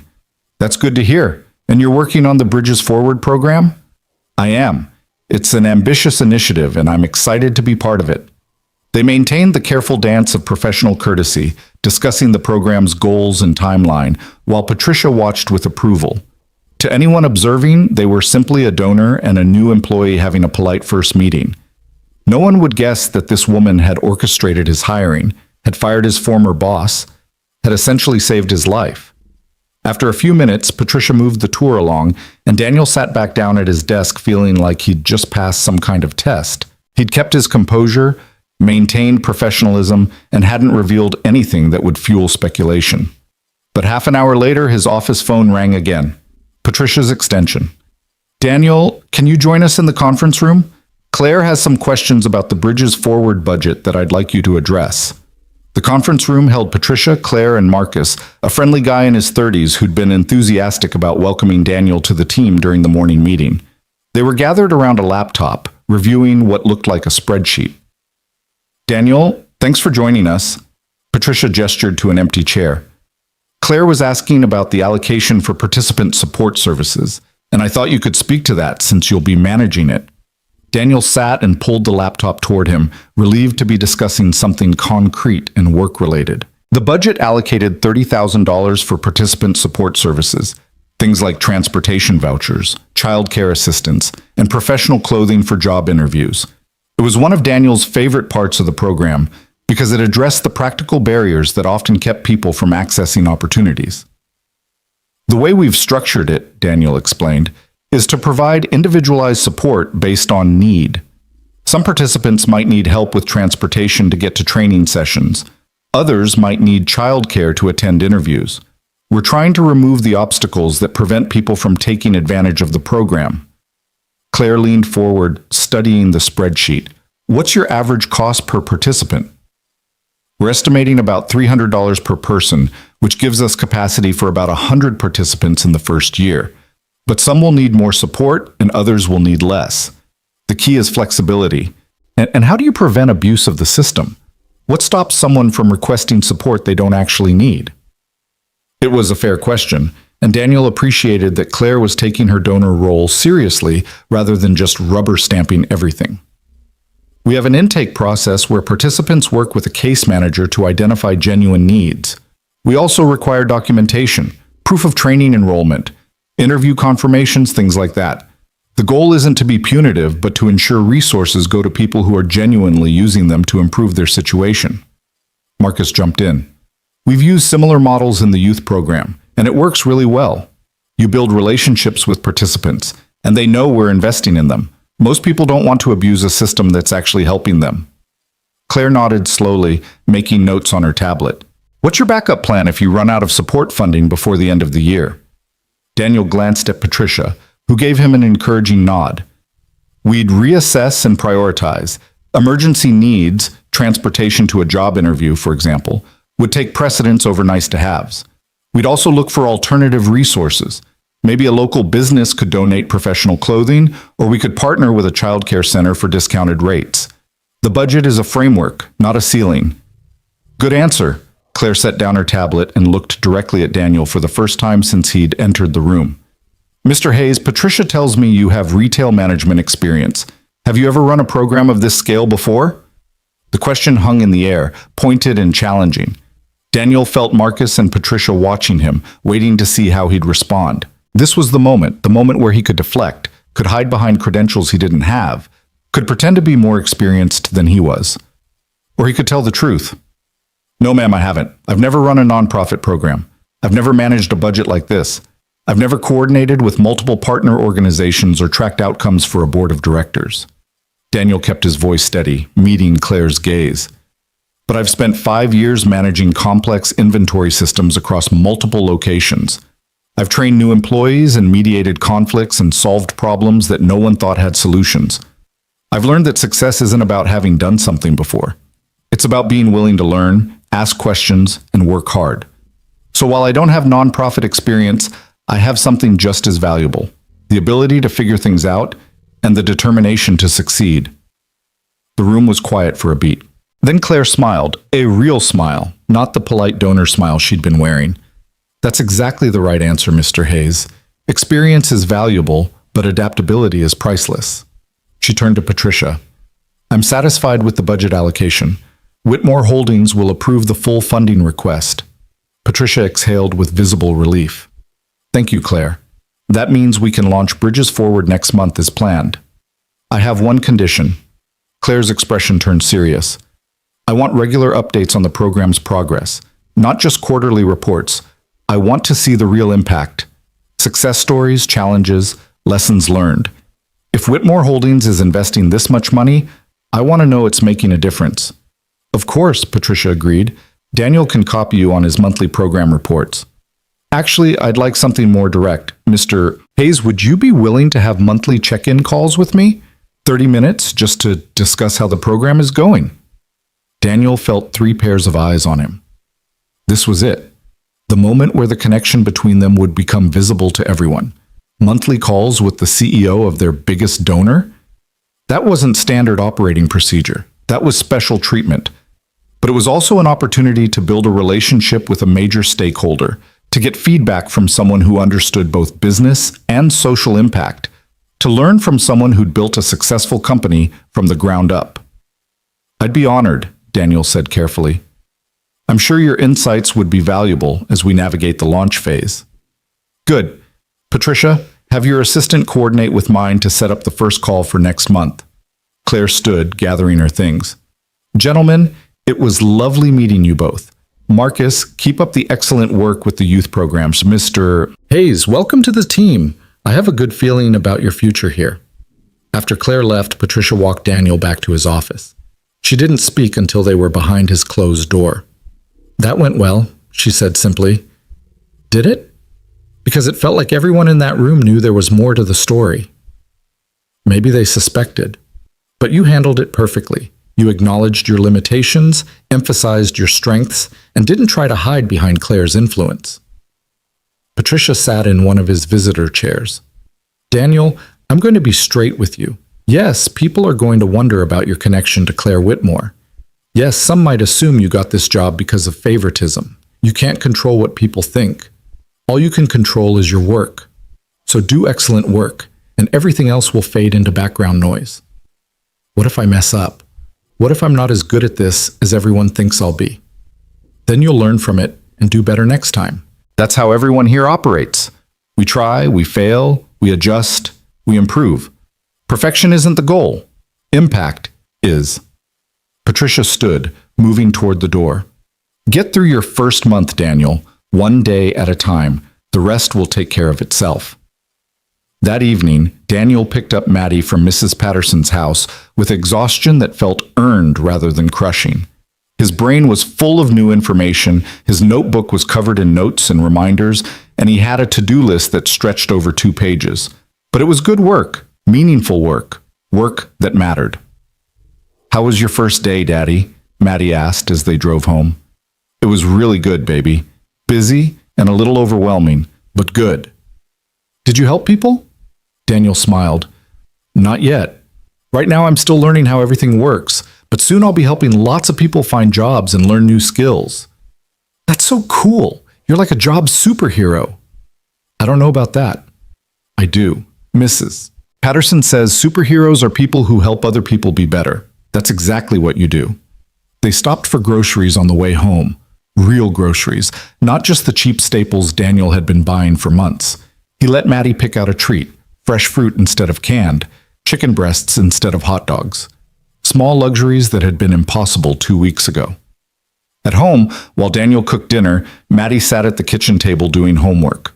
She worked on her math problems with fierce concentration, occasionally asking for help, and Daniel was struck by how normal this felt. How right. For the first time since Sarah died, he felt like they weren't just surviving, they were actually living.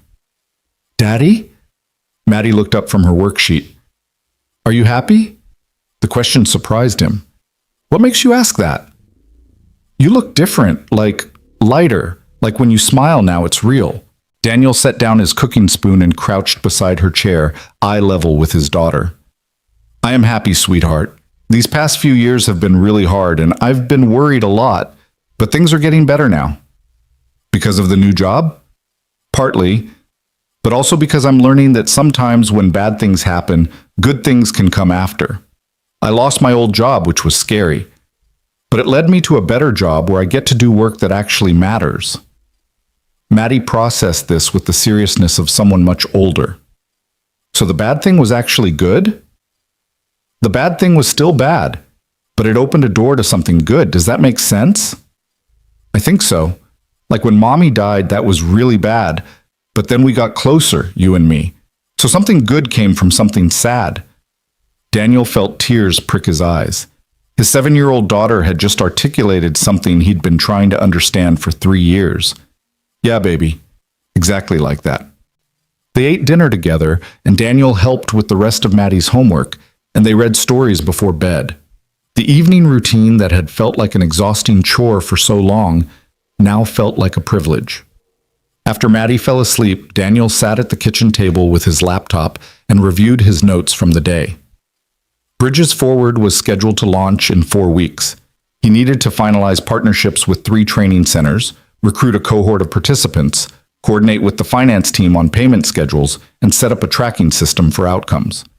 It was a massive amount of work, and Daniel had no idea if he could actually pull it off. But he was going to try.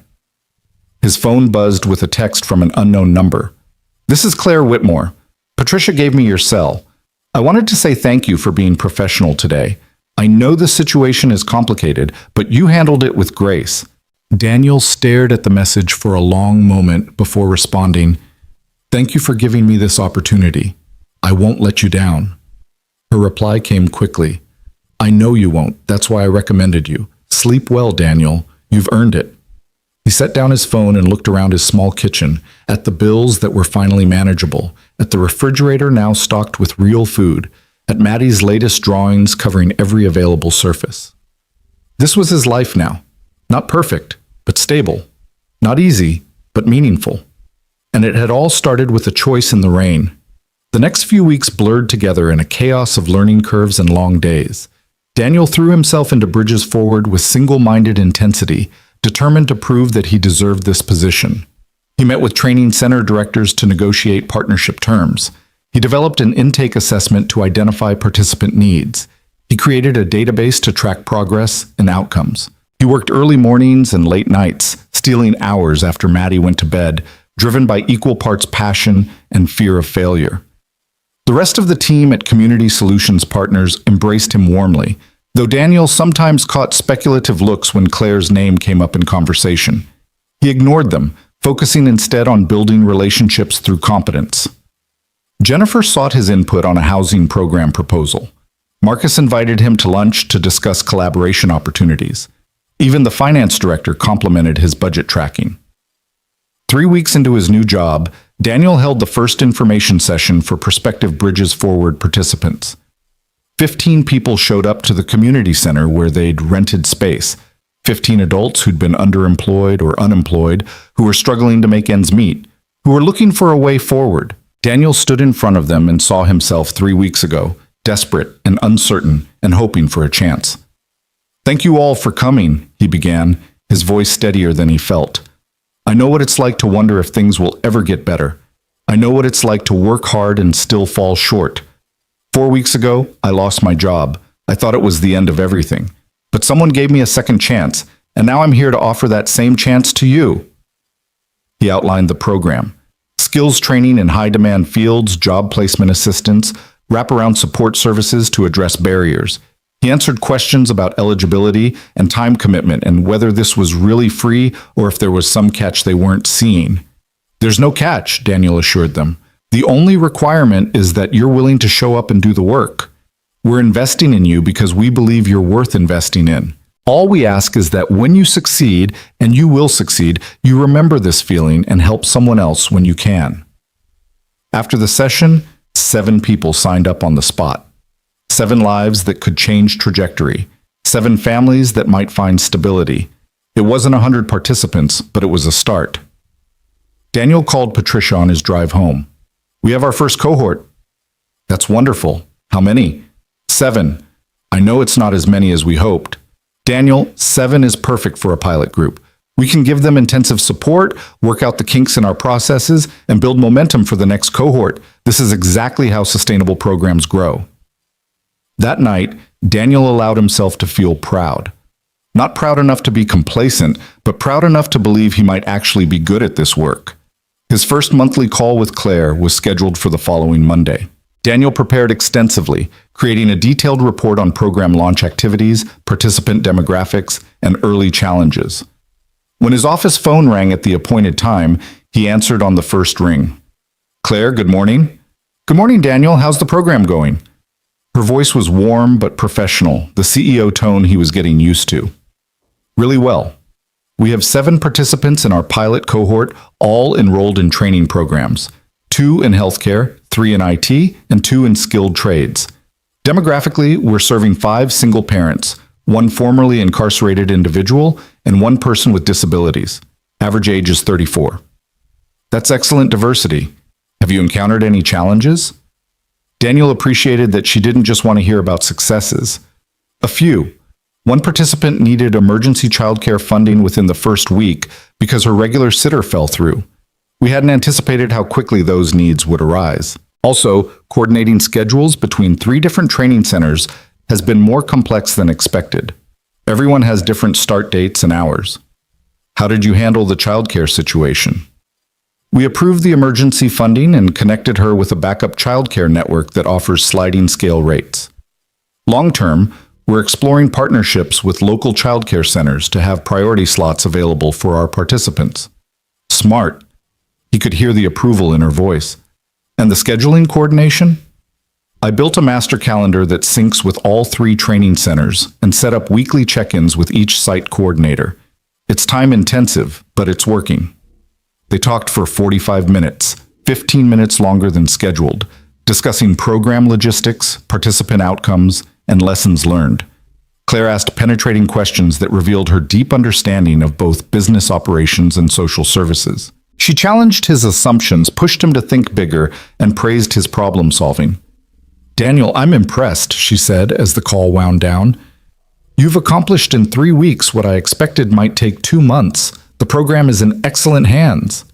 "Thank you. That means a lot coming from you." There was a pause, and when Claire spoke again, her voice had shifted to something more personal. "How are you doing? Really doing? I know the transition from retail to nonprofit is significant." Daniel glanced at his closed office door, making sure no one was in earshot. "Honestly, I love it. It's challenging and sometimes overwhelming, but I wake up every morning excited about the work. I haven't felt that way about a job in maybe ever. I'm glad. You deserve work that fulfills you." Another pause.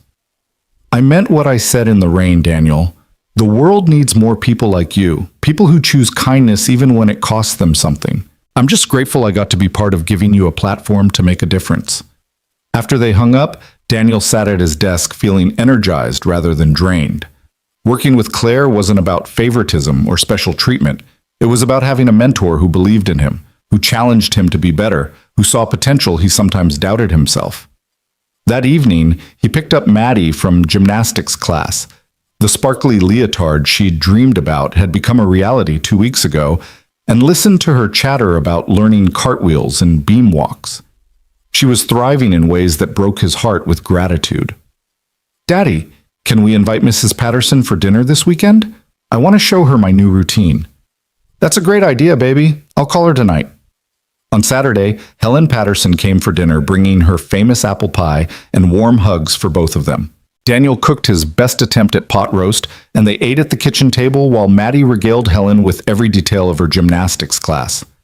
After dinner, Maddie performed her routine in the living room, her movements still clumsy but filled with joy, and Helen applauded like she was watching the Olympics.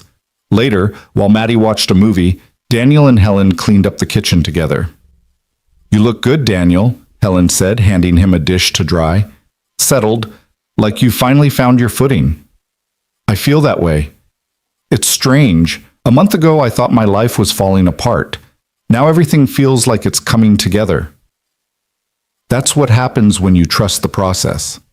When you do the right thing and have faith that it'll work out somehow.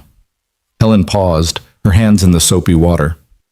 "Sarah would be so proud of you, you know, of how you've raised Maddie, of this new career, of the man you've become." Daniel felt his throat tighten. They didn't talk about Sarah often. It was still too raw, too painful, but when they did, Helen always seemed to know exactly what to say. "I hope so. I think about her every day. Wonder what she'd think about all of this."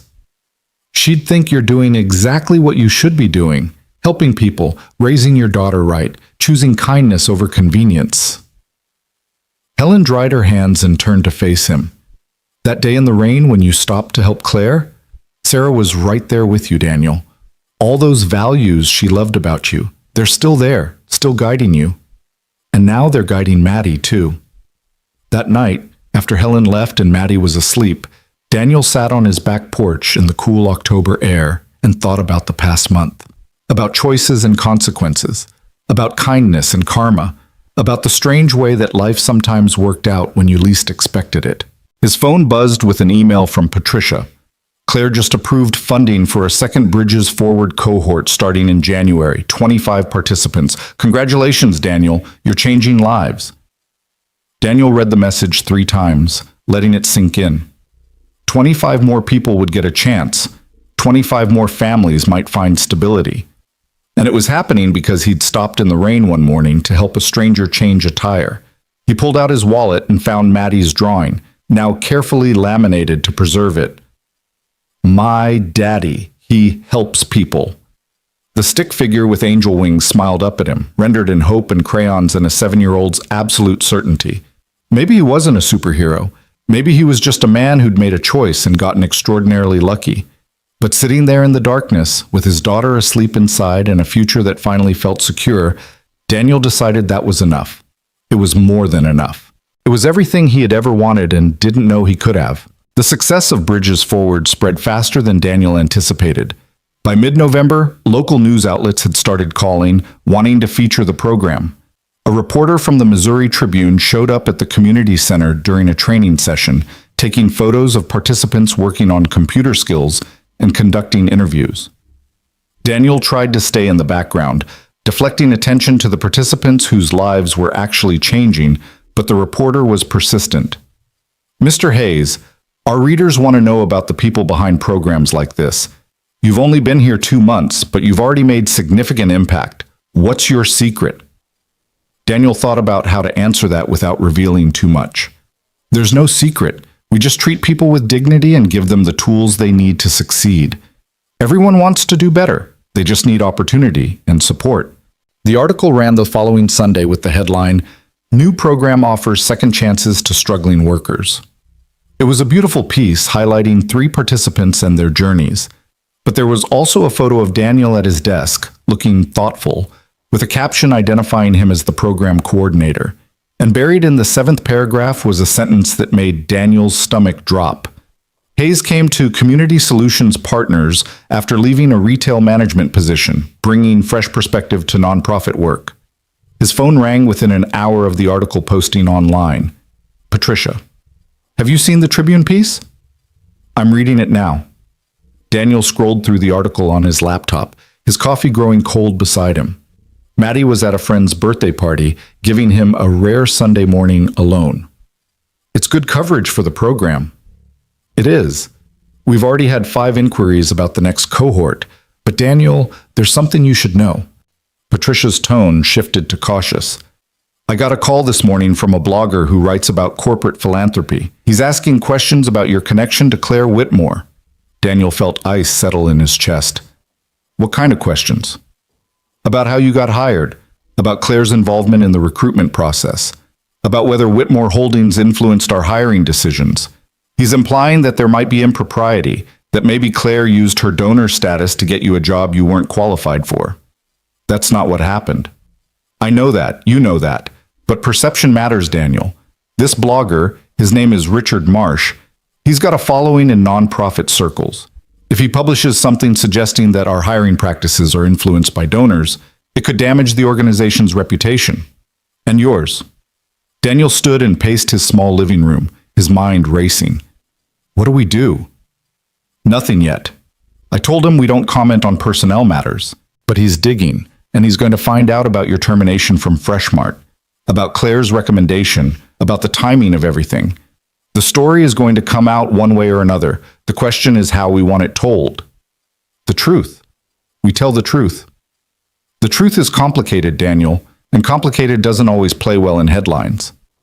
They talked for another 20 minutes, strategizing about how to handle potential fallout. Patricia assured him that the organization stood behind his hiring, that his work spoke for itself, that this would probably blow over. But Daniel could hear the worry beneath her reassurances. After they hung up, Daniel sat on his couch, staring at the Tribune article, at his photo, at the innocent summary of his background that left out every important detail. He thought about calling Claire to warn her, but what would he say? That helping him might now damage her reputation and her company's philanthropic efforts. His phone buzzed with a text from an unknown number. Mr. Hayes, this is Richard Marsh with Nonprofit Watchdog. I'm writing a piece about Community Solutions Partners hiring practices. I'd like to get your perspective. Can we talk? Daniel stared at the message, his thumb hovering over the reply button. Every instinct told him to ignore it, to let Patricia and the organization's communications team handle it. But another part of him, the part that valued transparency and honesty, Wanted to tell his own story before someone else twisted it. He typed back, "I'm willing to talk, but only if you're interested in the full story, not just a sensational headline." The response came immediately. "I'm interested in the truth. Can you meet tomorrow, 10 a.m. at the Daily Grind?" Daniel agreed before he could second-guess himself. Then he called Patricia back. "I'm meeting with Richard Marsh tomorrow morning. Daniel, I don't think that's a good idea. Let me have our PR consultant handle this. With respect, Patricia, this is my story. And if someone's going to tell it, it should be me." Daniel kept his voice calm but firm. "I'm not going to lie or deflect. I'm going to tell him exactly what happened, that I stopped to help someone, that I got fired for it, and that the person I helped gave me a second chance. If that's a scandal, then I'll live with the consequences." Patricia was quiet for a long moment. "You're sure about this?" "I'm sure." "Then I trust your judgment. But Daniel, be careful. Journalists are good at twisting words to fit their narrative." That evening, after picking up Maddie from the birthday party and listening to her excited recounting of games and cake, Daniel tried to focus on normal Sunday evening activities. But his mind kept circling back to the meeting tomorrow, to all the ways this could go wrong, to the possibility that his moment of kindness might ultimately destroy the opportunity it had created. He was tucking Maddie into bed when she asked, "Daddy, are you worried about something?" Daniel smoothed her hair back from her forehead, marveling at her perceptiveness. "A little bit, baby. There's someone who wants to write a story about me, and I'm not sure if it'll be a nice story or a mean one." "Why would anyone write a mean story about you? You're a good person." "Sometimes people don't see the whole picture. They only see part of it, and they make up their mind without knowing everything." Maddie frowned, processing this with her 7-year-old wisdom. "Like when Marcus at school said I cheated on the spelling test because I got all the words right, but really I just studied really hard?" "Exactly like that." "Well, you should just tell them the truth. That's what Mrs. Baz Thompson says. The truth always comes out eventually." Daniel kissed her forehead. "You're a smart kid, you know that?" "I know. You tell me all the time." After Maddie fell asleep, Daniel sat at his kitchen table and did something he hadn't done since Sarah died. He wrote in the journal she'd given him years ago. The pages were mostly blank, a testament to his inability to process emotions through writing. But tonight he needed to organize his thoughts, to clarify what he wanted to say tomorrow. He wrote about that morning in the rain, about the choice between his meeting and someone else's crisis. He wrote about getting fired, about the fear and humiliation. He wrote about Claire's phone call, about the interview, about discovering that the woman he'd helped owned the company that had destroyed him. He wrote about the past 2 months, the work, the satisfaction, the feeling of finally doing something that mattered. And he wrote about what he'd learned, that kindness wasn't transactional, that you didn't help people because you'd be rewarded, that the right thing was still the right thing even when it cost you everything. By the time he closed the journal, it was past midnight, and Daniel felt clearer than he had all day. Whatever Richard Marsh wrote, whatever consequences followed, Daniel knew his truth, and that would have to be enough. The Daily Grind was nearly empty when Daniel arrived at 10 the next morning. Richard Marsh was already there, sitting at a corner table with a laptop and a coffee. He was younger than Daniel expected, maybe 35, with sharp eyes and a calculating expression that put Daniel immediately on guard. "Mr. Hayes, thank you for meeting me." Marsh stood and shook Daniel's hand with a grip that was slightly too firm. "Can I get you a coffee?" "I'm fine, thanks." Daniel sat across from him, keeping his posture open and his expression neutral. "Before we start, I want to be clear about something. I'm here to tell you the truth about what happened. I'm not here to spin anything or protect anyone, but I also expect you to be fair in how you present that truth." Marsh smiled, but it didn't reach his eyes. "I'm always fair, Mr. Hayes. I just follow the facts wherever they lead." "Good. Then let's start with the facts." Daniel pulled out his phone and opened his notes app, where he'd outlined the timeline. "On October 22nd, I was driving to work for an important presentation. I saw a pregnant woman stranded on the highway in the rain. I stopped to help her change her tire. Because of that, I arrived at work 25 minutes late and was fired by my supervisor." Marsh was typing rapidly on his laptop. "And this woman was Claire Whitmore, CEO of Whitmore Holdings?" "I didn't know who she was at the time. She was just someone who needed help." But you found out later? Yes. She called me the next day to thank me. During our conversation, she learned I'd been fired. She was upset about it and asked for my employment information. Why would she ask for that if she wasn't planning to intervene? Daniel met Marsh's gaze steadily. Because she believed what happened to me was wrong, and because she was in a position to do something about it. So she got you a job at Community Solutions Partners, an organization that receives significant funding from Whitmore Holdings. She recommended me for a position. Patricia Chen, the executive director, made the hiring decision based on my qualifications. Marsh leaned back, a skeptical expression on his face. Mr. Hayes, you have to admit it looks suspicious. A major donor's CEO personally recommends someone with no nonprofit experience for a senior position at an organization that depends on her funding. How is that not a conflict of interest? Because I was qualified for the position. I had 5 years of management experience, strong organizational skills, and a track record of reliability. Claire didn't create a job for me. There was already an open position. She just made sure my resume got seen. But would you have gotten that job without her intervention? Daniel considered the question honestly. Probably not. My resume would have been one of hundreds. But that's how networking works in any field. People recommend qualified candidates they know. The difference is that I proved I deserved the opportunity. Have you? 2 months isn't very long.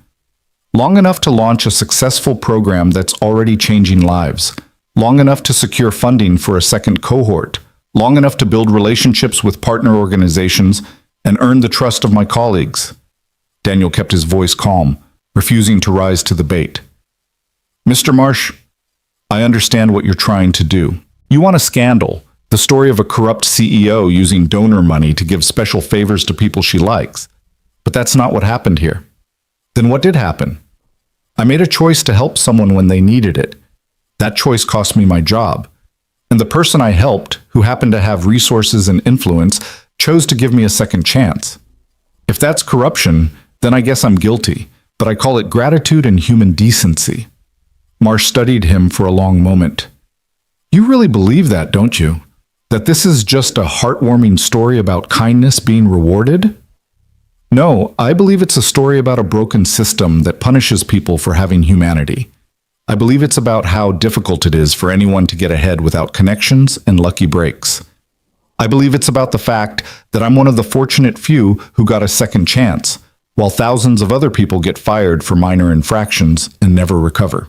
Daniel leaned forward, If you want to write about something that matters, write about that. Write about how the woman I helped had just as much at stake that morning as I did. How being late to her meeting could have cost jobs and livelihoods. How we live in a world where kindness is a luxury most people can't afford. Write about how rare it is for someone with power to use it to help rather than hurt. That's quite a speech. It's the truth, and you said you follow the truth wherever it leads.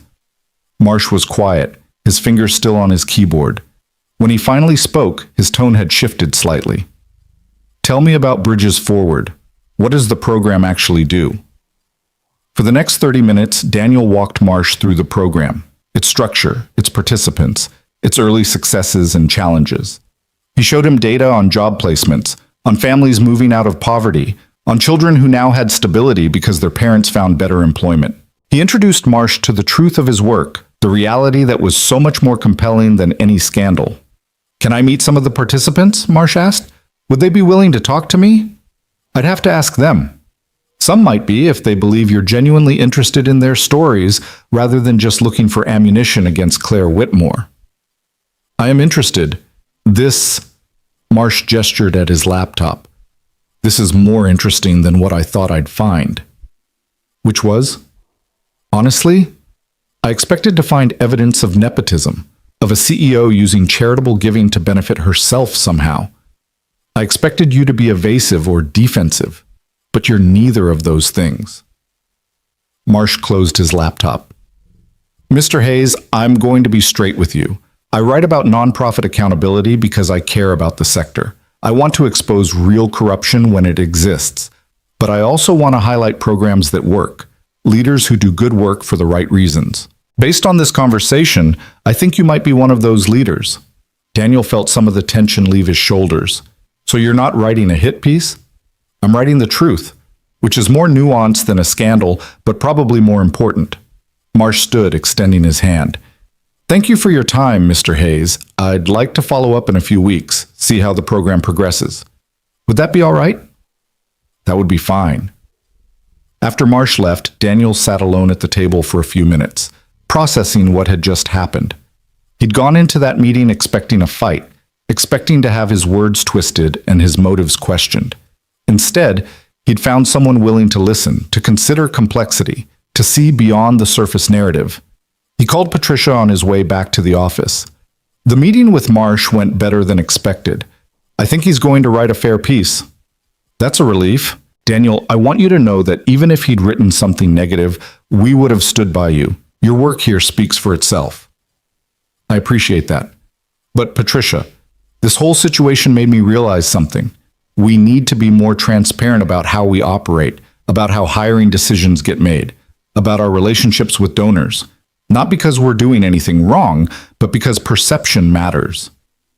You're absolutely right. Let's talk about that at the next staff meeting. The article published 3 days later with the headline, When Kindness Creates Opportunity, inside one nonprofit's unconventional hiring story.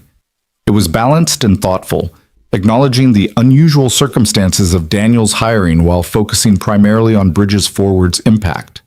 Marsh had interviewed 2 participants, both of whom spoke glowingly about the program and Daniel's dedication. But the article also raised broader questions about networking, privilege, and access to opportunities. It noted that Daniel had been lucky, that he'd helped someone with the resources to help him back, and questioned what happened to all the people who showed kindness without such fortunate outcomes. The response was immediate and polarizing. Some commenters praised Claire for using her influence to reward good character. Others argued that it was exactly the kind of insider dealing that perpetuated inequality. Several people demanded more information about Community Solutions Partners' hiring practices. A few suggested that Daniel should resign to avoid the appearance of impropriety. Daniel read every comment, absorbing both the praise and the criticism. The negative responses stung, but they also made him think. He had been lucky, extraordinarily, improbably lucky. And while he hadn't done anything wrong, he understood the frustration of people who saw his story as another example of how opportunities went to those with connections rather than those who needed them most.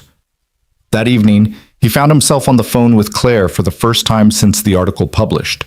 She called him directly, bypassing their usual formal monthly check-ins. Daniel, I just read the Marsh piece. Are you okay?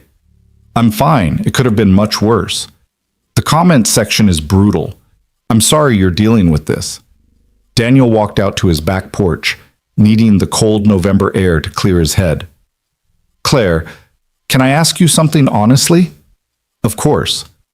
Do you think I deserve this job?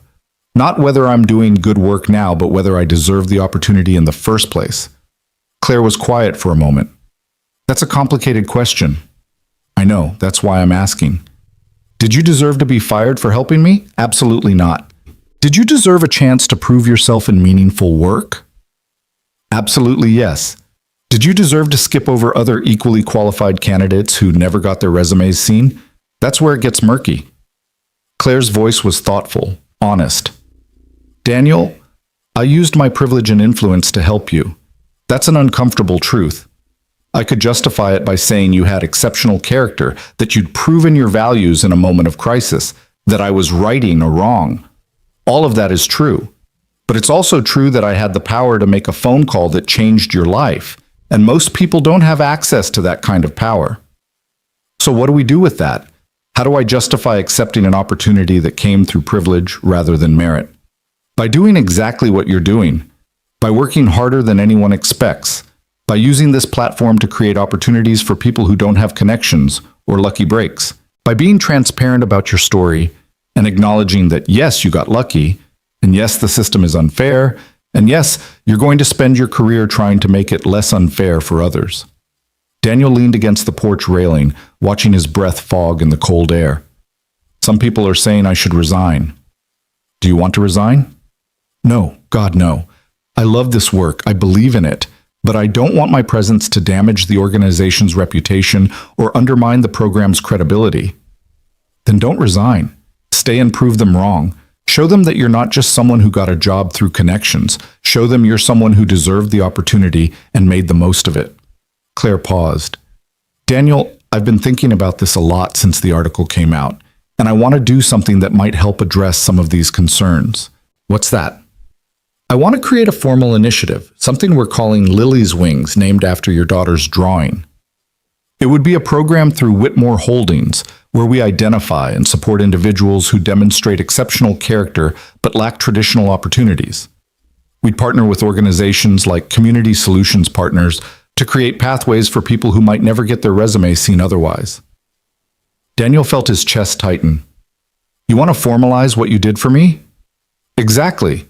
Instead of it being a one-time favor to someone I happen to meet, it becomes a systematic approach to identifying and supporting people with strong values.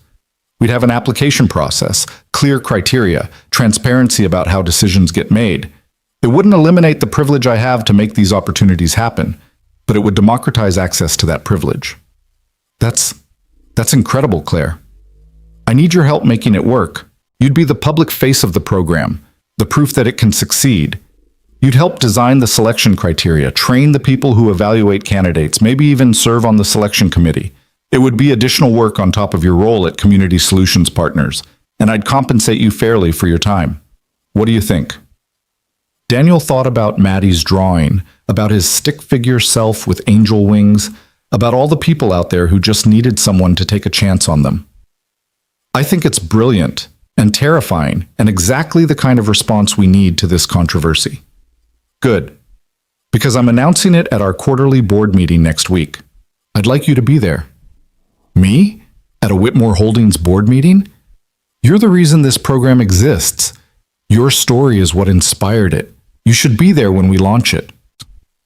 They talked for another hour, sketching out ideas for how Lily's Wings might work, what criteria they'd use, how they'd partner with organizations to create opportunities. By the time they hung up, Daniel felt energized rather than defensive. The criticism of his hiring hadn't disappeared, but it had transformed into something productive, a broader conversation about access and opportunity that could lead to real change. The next morning at Community Solutions Partners, Daniel called a team meeting. Everyone gathered in the conference room, and he could see the curiosity and concern on their faces. They'd all read the article, they'd all seen the comments. They were wondering if their new colleague was going to become a liability. I want to address the elephant in the room, Daniel began, standing at the head of the table. The nonprofit watchdog article raised legitimate questions about how I got hired. Some of you might be wondering if I deserve this position, if my relationship with Claire Whitmore creates conflicts of interest, if my presence here damages the organization's credibility. He had their full attention now. Jennifer sat forward in her chair. Marcus had put down his phone. Even Patricia watched him with an expression Daniel couldn't quite read. Here's what I want you to know. Yes, Claire Whitmore recommended me for this position. Yes, I got hired under unusual circumstances. Yes, I benefited from privilege and access that most people don't have. All of that is true, and I'm not going to pretend otherwise. Daniel met each person's eyes in turn. But what's also true is that I've worked my ass off these past 2 months. I've proven that I can do this work, that I care about this mission, that I deserve to be on this team, not because of who recommended me, but because of what I've accomplished since I got here. Nobody here doubts that, Jennifer said quietly. Your work speaks for itself, Daniel. Maybe, but perception matters, and I understand that my presence might create complications for the organization. So I want to be clear, if any of you feel that my being here damages Community Solutions Partners' reputation or makes your work harder, I need you to tell me. Patricia needs to know, the board needs to know, because this organization is bigger than any one person, including me. Patricia stood, moving to stand beside Daniel. I appreciate Daniel's transparency, and I want to add something. Yes, his hiring was unconventional, but I made the final decision to bring him on board. And I made that decision based on his qualifications and character, not donor pressure. I've been in this field for 20 years, and I've seen every kind of hiring scenario imaginable. Daniel's situation was unusual, but it wasn't improper, and his performance has exceeded every expectation. Marcus raised his hand. Can I say something? Of course, Patricia said. I've worked here for 5 years and I've seen a lot of people come through that door. Some stay, some don't. The ones who stay are the ones who care, who see this work as more than just a job. Marcus looked at Daniel. Man, you care. That's obvious to everyone on this team. I don't care how you got hired. I care that you're here now doing good work, making this organization stronger. Everything else is just noise. Several people nodded in agreement. Even Jennifer, who Daniel knew had been quietly skeptical about his hiring, smiled and said, Marcus is right. Welcome to the team, Daniel. For real this time. The tension in the room dissipated, replaced by something warmer and more solid. They spent the rest of the meeting discussing program updates, upcoming deadlines, and collaborative opportunities. By the time they dispersed back to their offices, Daniel felt like he'd crossed some invisible threshold, from the new guy with a questionable backstory to a genuine member of the team. But the controversy wasn't over. That afternoon, Daniel received an email from someone named Robert Hendricks, his former boss. The subject line read, "We need to talk." Daniel stared at the email for a full minute before opening it. His finger hovered over the delete button. He owed Hendricks nothing, wanted nothing from him, but curiosity won out. "Mr. Hayes, I read about your new position with great interest. I'm sure you're enjoying your success, built as it is on lies and manipulation. You and Ms. Whitmore make quite a team, both willing to destroy people's careers to serve your own interests. I lost my job because of you, because of whatever story you told her about that morning. But the truth will come out eventually. And when it does, everyone will see you for what you really are. An opportunist who used a chance encounter to advance yourself at others' expense. Congratulations on your success. I hope it was worth it. Robert Hendricks." Daniel read the email twice, feeling a mixture of anger and something uncomfortably close to guilt. Hendricks had been fired. He'd lost his job the same way Daniel had, except his firing had been Daniel's doing, at least indirectly. Claire had fired Hendricks because of how he'd treated Daniel, because of a pattern of behavior that Daniel's case had finally exposed. But still, a man had lost his livelihood. A man was angry and hurt and looking for someone to blame. Daniel forwarded the email to Patricia with a brief note. "Received this from my former supervisor at Freshmart.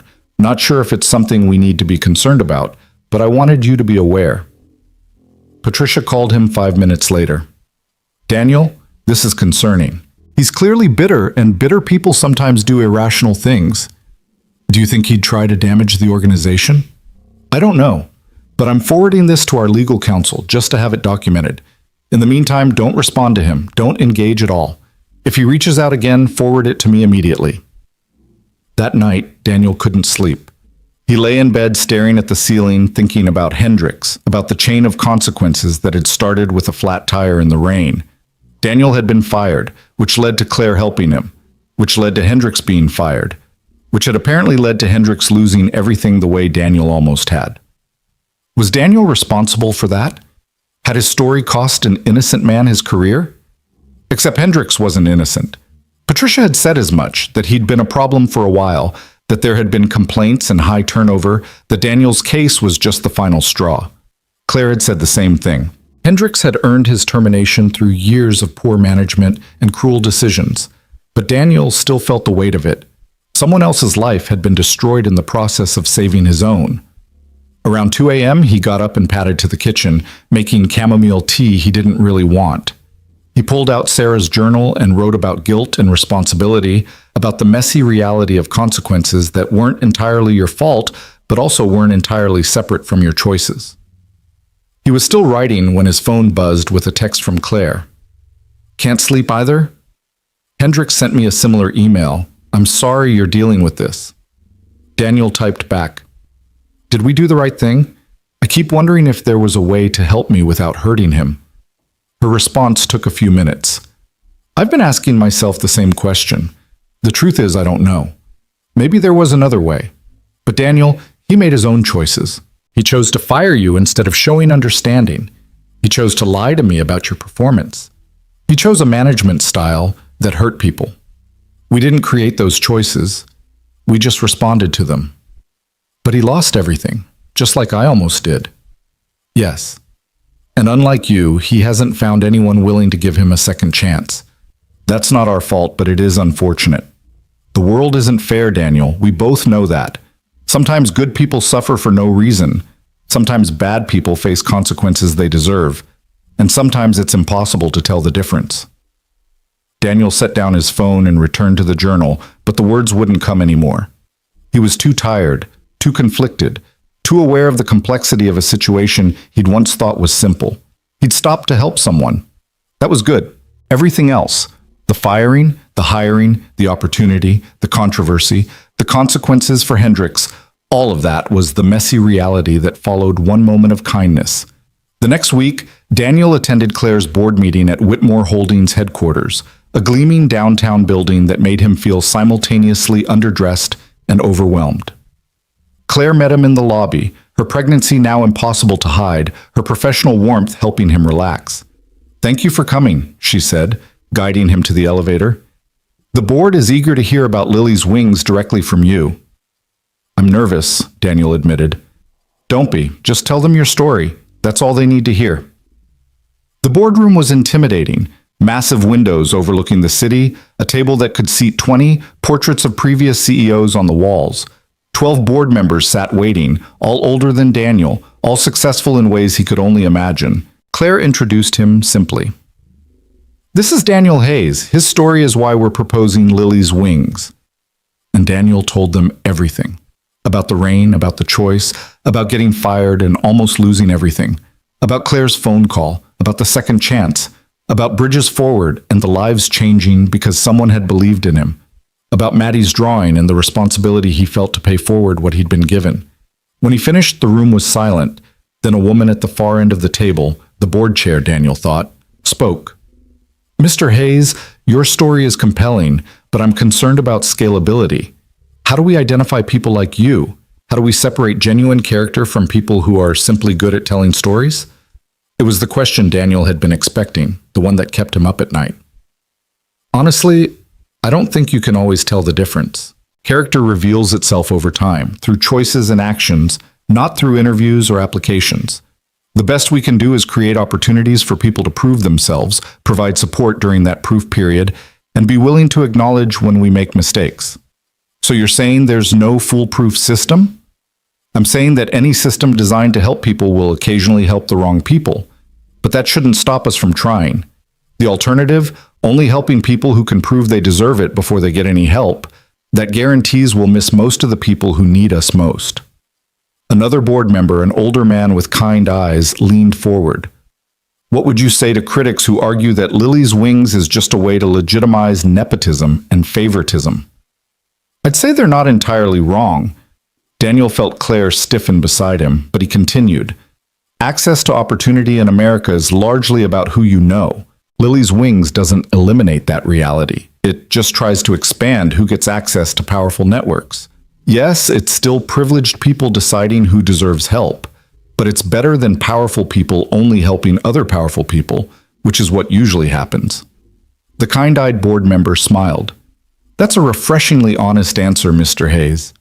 The board voted unanimously to approve Lily's wings, with a budget of $500,000 for the first year. Daniel walked out of that building feeling like he'd just witnessed something important, not perfect, not a complete solution to systemic inequality, but a genuine attempt to make things slightly better.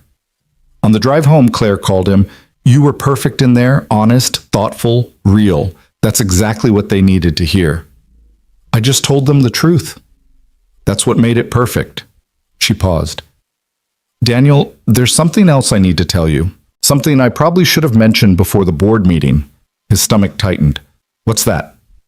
"I'm going on maternity leave in 3 weeks. The baby's due in early January, and I'll be out for at least 2 months.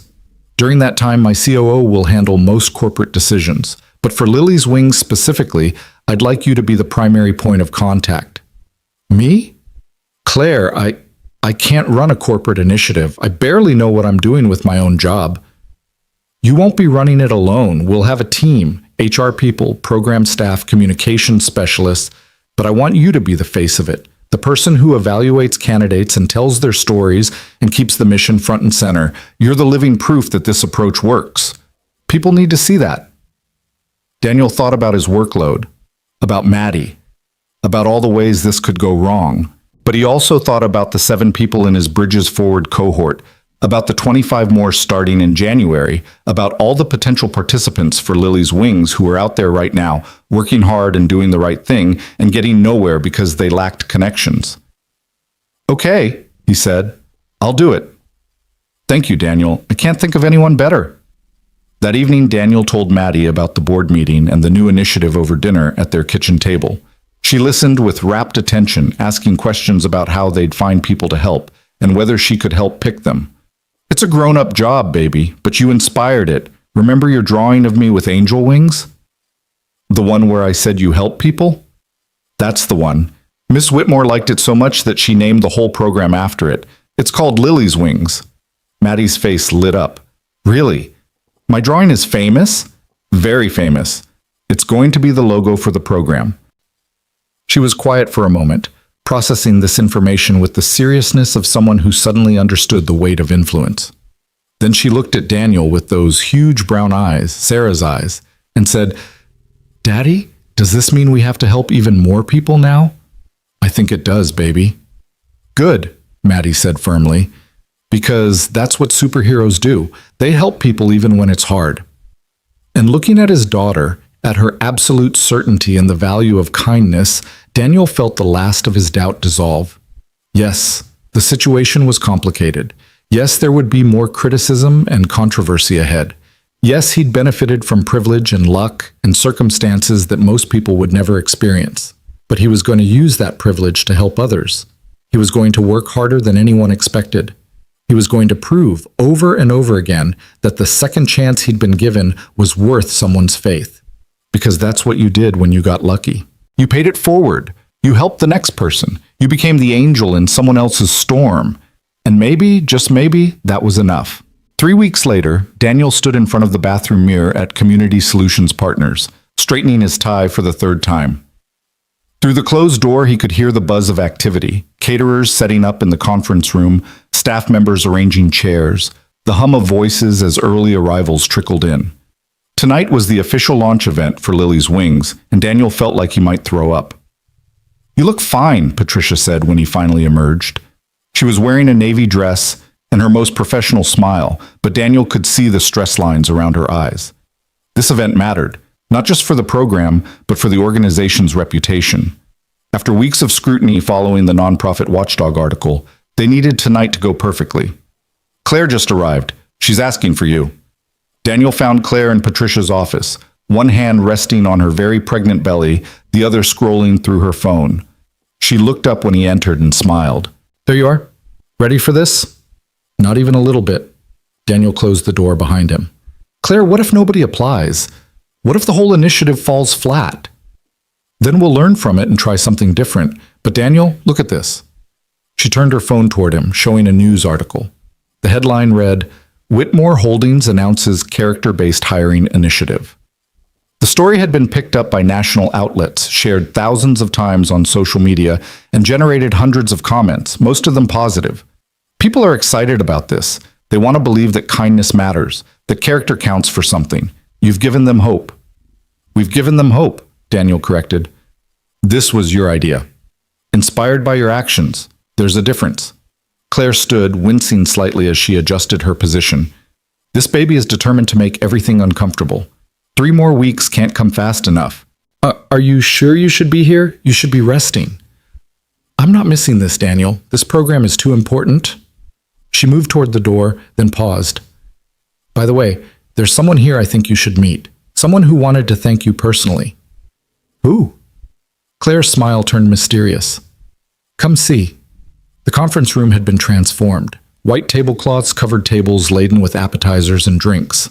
A banner reading "Lily's Wings, where character creates opportunity" hung on the wall, featuring Maddie's crayon drawing blown up to poster size. The stick figure with angel wings smiled down at the gathering crowd, and Daniel felt his throat tighten every time he looked at it. Patricia was talking to a group of board members.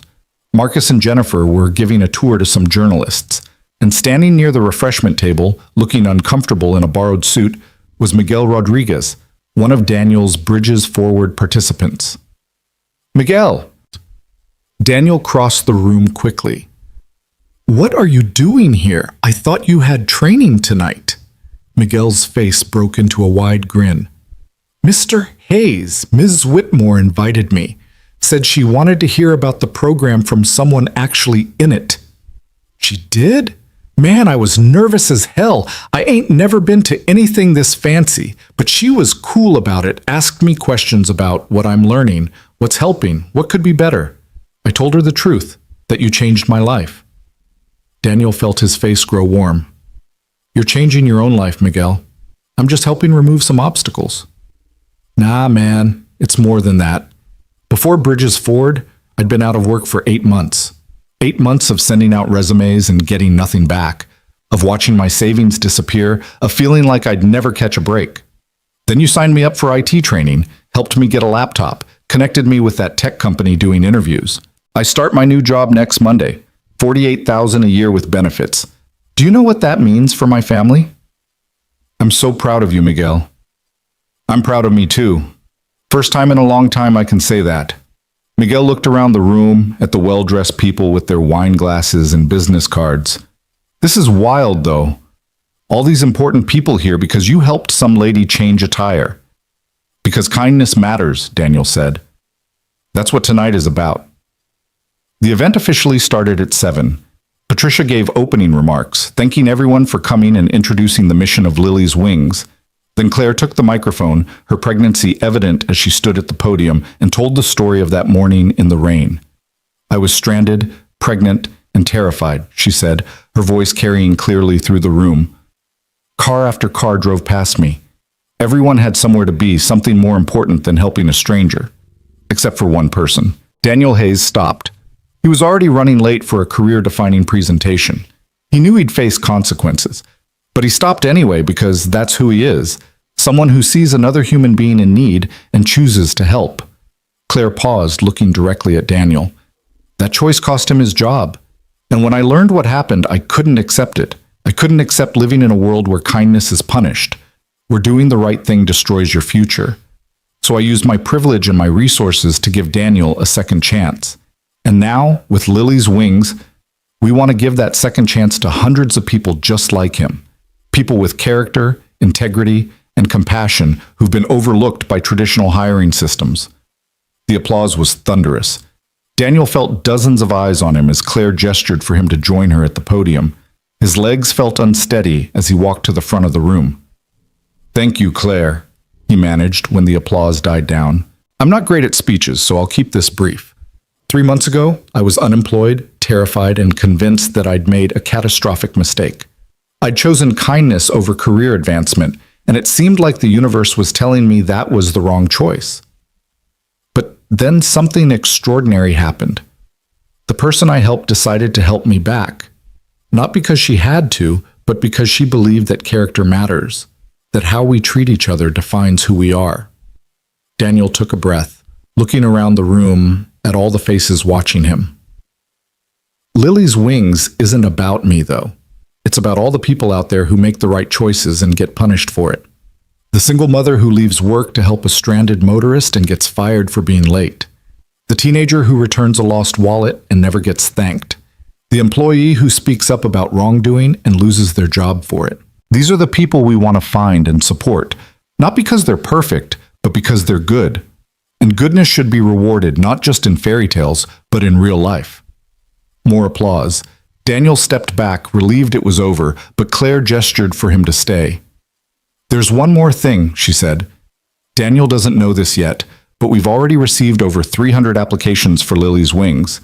300 people from across the country who heard about this program and thought, maybe there's a chance for me. Daniel, you're going to be very busy. The number hit him like a physical blow. 300 people, 300 stories, 300 chances to make a difference or let someone down. The weight of it settled on his shoulders, heavy but not crushing. This was what he'd signed up for. This was why it mattered. After the formal presentations ended, the event shifted to mingling and networking. Daniel found himself surrounded by journalists wanting interviews, board members asking about implementation details, and participants from Bridges Forward who'd been invited to share their experiences. He answered questions until his throat was raw, smiled until his face hurt, and shook more hands than he could count. Around 9 o'clock, as the crowd began to thin, a woman approached him hesitantly. She was in her 40s, wearing a department store dress that had seen better days, her hair pulled back in a simple ponytail. "Mr. Hayes, I'm sorry to bother you. My name is Rachel Simmons. I'm one of the people who applied to Lily's Wings." Daniel's attention sharpened immediately. "Rachel, it's not a bother at all. Tell me about yourself." "I've been a nurse for 15 years. I love my job. I love helping people, being there during their worst moments and their best ones. But 6 months ago, I reported a doctor for misconduct. He was making inappropriate comments to female patients, touching them in ways that weren't medical. I reported it through proper channels, and you know what happened? Nothing. The hospital did an investigation that went nowhere. But suddenly my shifts started getting cut. My evaluations turned negative, and last month I was let go for performance issues." Daniel felt anger rising in his chest. "That's retaliation. That's illegal." "I know, but I can't afford a lawyer, and even if I could, I'd never work in healthcare again. Whistleblowers don't get hired. So now I'm working retail, making a third of what I used to make, struggling to pay my mortgage." Rachel's voice wavered. "When I read about Lily's Wings, about rewarding people who do the right thing even when it costs them, I thought, maybe this is my chance. Maybe someone will finally see that I'm not a troublemaker. I'm just someone who couldn't stay silent." "Rachel, I see you. And what happened to you is wrong." Daniel pulled out his phone. "I'm making a note of your name right now. I can't make promises about the selection process. There are a lot of applicants, but I want to make sure your story gets heard." Tears spilled down Rachel's cheeks. "Thank you. You don't know what that means. Just knowing someone believes me, that's something." Daniel watched her walk away, and the full magnitude of what they were trying to do hit him. 300 applications meant 300 stories like Rachel's, 300 people who'd done the right thing and paid the price, and they could only help a fraction of them. Heavy thoughts? Claire had appeared beside him, one hand pressed to her lower back. Just realizing how much need is out there, how many people are struggling because they chose integrity over self-interest. "We can't help everyone, Daniel, but we can help some, and those some will help others. That's how change happens. Not all at once, but person by person, choice by choice." "I met someone tonight, Rachel Simmons. She's a nurse who lost her job for reporting misconduct. Her story is heartbreaking." "Then make sure we hear it during the selection process. That's your role in this, to be the voice for people like Rachel, people like you were 3 months ago. Don't let us get so caught up in processes and procedures that we forget about the actual humans we're trying to help." They talked for a few more minutes before Claire winced sharply, her hand moving to her belly. "Are you okay?" Daniel asked immediately. "Just Braxton Hicks contractions. I've been having them all week. The doctor said it's normal." But she winced again, and this time Daniel saw pain flash across her face. "Claire, I think we should get you to a doctor." "I'm fine. The baby's not due for 3 weeks. Babies don't always follow schedules. Patricia," Daniel called across the room, "we need to get Claire to the hospital." What followed was controlled chaos. Patricia grabbed her keys while Daniel guided Claire toward the door. Several board members insisted on coming along. Marcus offered to follow in his car. Within 5 minutes, they had a convoy heading to St. Mary's Hospital, with Claire in Patricia's passenger seat, insisting she was overreacting. "This is ridiculous," Claire said as another contraction hit. "It's probably false labor. We're going to get there and they're going to send me home and I'm going to feel stupid." "Better to feel stupid than to have a baby in a car," Patricia said firmly, running a red light. But when they arrived at the hospital and the nurses examined Claire, their expressions turned serious. "Mrs. Whitmore, you're in active labor, 4 centimeters dilated and progressing quickly. We need to get you admitted right now." "But I'm 3 weeks early," Claire protested, even as they helped her into a wheelchair. "The nursery isn't finished. I haven't packed my hospital bag. I had a whole plan." "Babies have their own plans," the nurse said kindly. "Let's get you comfortable." Daniel found himself in the waiting room with Patricia, Marcus, 2 board members, and half a dozen Whitmore Holdings executives who'd been at the launch event. It was surreal. Hours ago, they'd been celebrating a new program, and now they were waiting for a baby to arrive. "Should we call someone?" Patricia asked. Family? The baby's father?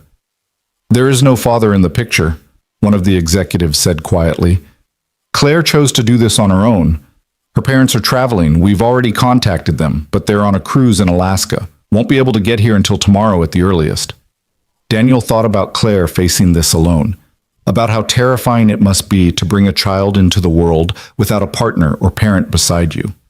He thought about his own experience with Maddie's birth, how he'd held Sarah's hand through every contraction, how they'd faced that fear together. I'm going to check on her, he said, standing. Sir, you can't. The nurse at the desk started, but Daniel was already walking toward the labor and delivery ward. He found Claire's room easily. The sound of her labored breathing led him right to it. She was alone except for a nurse checking monitors, her face pale and drawn, her hand gripping the bed rail. Daniel? She looked surprised to see him. You should go home. This could take hours. I'm not leaving you alone. You have Maddie. Maddie is with Mrs. Patterson, who knows I might be late. Claire, you stopped in the rain for me when you were pregnant and afraid. Let me be here for you now. Claire's eyes filled with tears. I'm terrified. I know. But you're also strong enough to do this. You're strong enough to do anything. Daniel moved to the side of her bed, taking her hand. You're not alone, Claire. You have a whole waiting room full of people who care about you. But none of them are, She stopped, but Daniel understood. None of them are family. None of them are your partner. None of them are the person who should be here. Yeah. Then I'll be that person tonight, if you'll let me. Claire squeezed his hand as another contraction hit. Thank you, she gasped when it passed. God, thank you. The hours that followed were a blur of contractions and ice chips, of nurses checking progress and doctors offering encouragement, of Claire gripping Daniel's hand hard enough to leave bruises. He wiped her forehead with a cool cloth, reminded her to breathe through the pain, and told her stories about Maddie's birth to distract her from the intensity of what her body was doing. Sarah was in labor for 18 hours, he said during one of the calmer moments. 18 hours of cursing my name and swearing she'd never let me touch her again. But the moment they put Maddie in her arms, all that pain just dissolved. She looked at our daughter and said, we should do this again. I said, ask me in 18 hours. Claire laughed weakly. Did you? Do it again? We tried. After Maddie turned 2, Sarah got pregnant again. We were so excited. Maddie was going to be a big sister, but Sarah miscarried at 12 weeks. And then, Daniel's voice caught. Then the cancer showed up. So Maddie is our only one, our perfect one. I'm sorry. Me too, but I'm grateful for what we had, for what I still have. Daniel checked the monitor as another contraction started. Claire, this is a big one. Breathe through it. You've got this. At 2:47 a.m., after nearly 6 hours of labor, the doctor announced it was time to push. Daniel stepped back to give the medical team room, but Claire grabbed his hand. Don't leave. Please. I'm right here. What happened next was both exactly like and completely different from Maddie's birth. The same intensity, the same primal power of a woman bringing life into the world, but this time Daniel was the support person rather than the terrified father, the steady hand rather than the emotional wreck. He counted through contractions, offered encouragement, and marveled at Claire's strength. At 3:12 a.m. on a cold December morning, Gabriel James Whitmore entered the world with a lusty cry that announced his displeasure at the whole situation. The nurses cleaned him quickly and placed him in Claire's arms, and Daniel watched her face transform, exhaustion giving way to wonder, pain dissolving into love. Hi, baby, Claire whispered, tears streaming down her face. Hi, Gabriel. I'm your mom. I've been waiting so long to meet you. The baby quieted at her voice, his tiny eyes trying to focus on her face.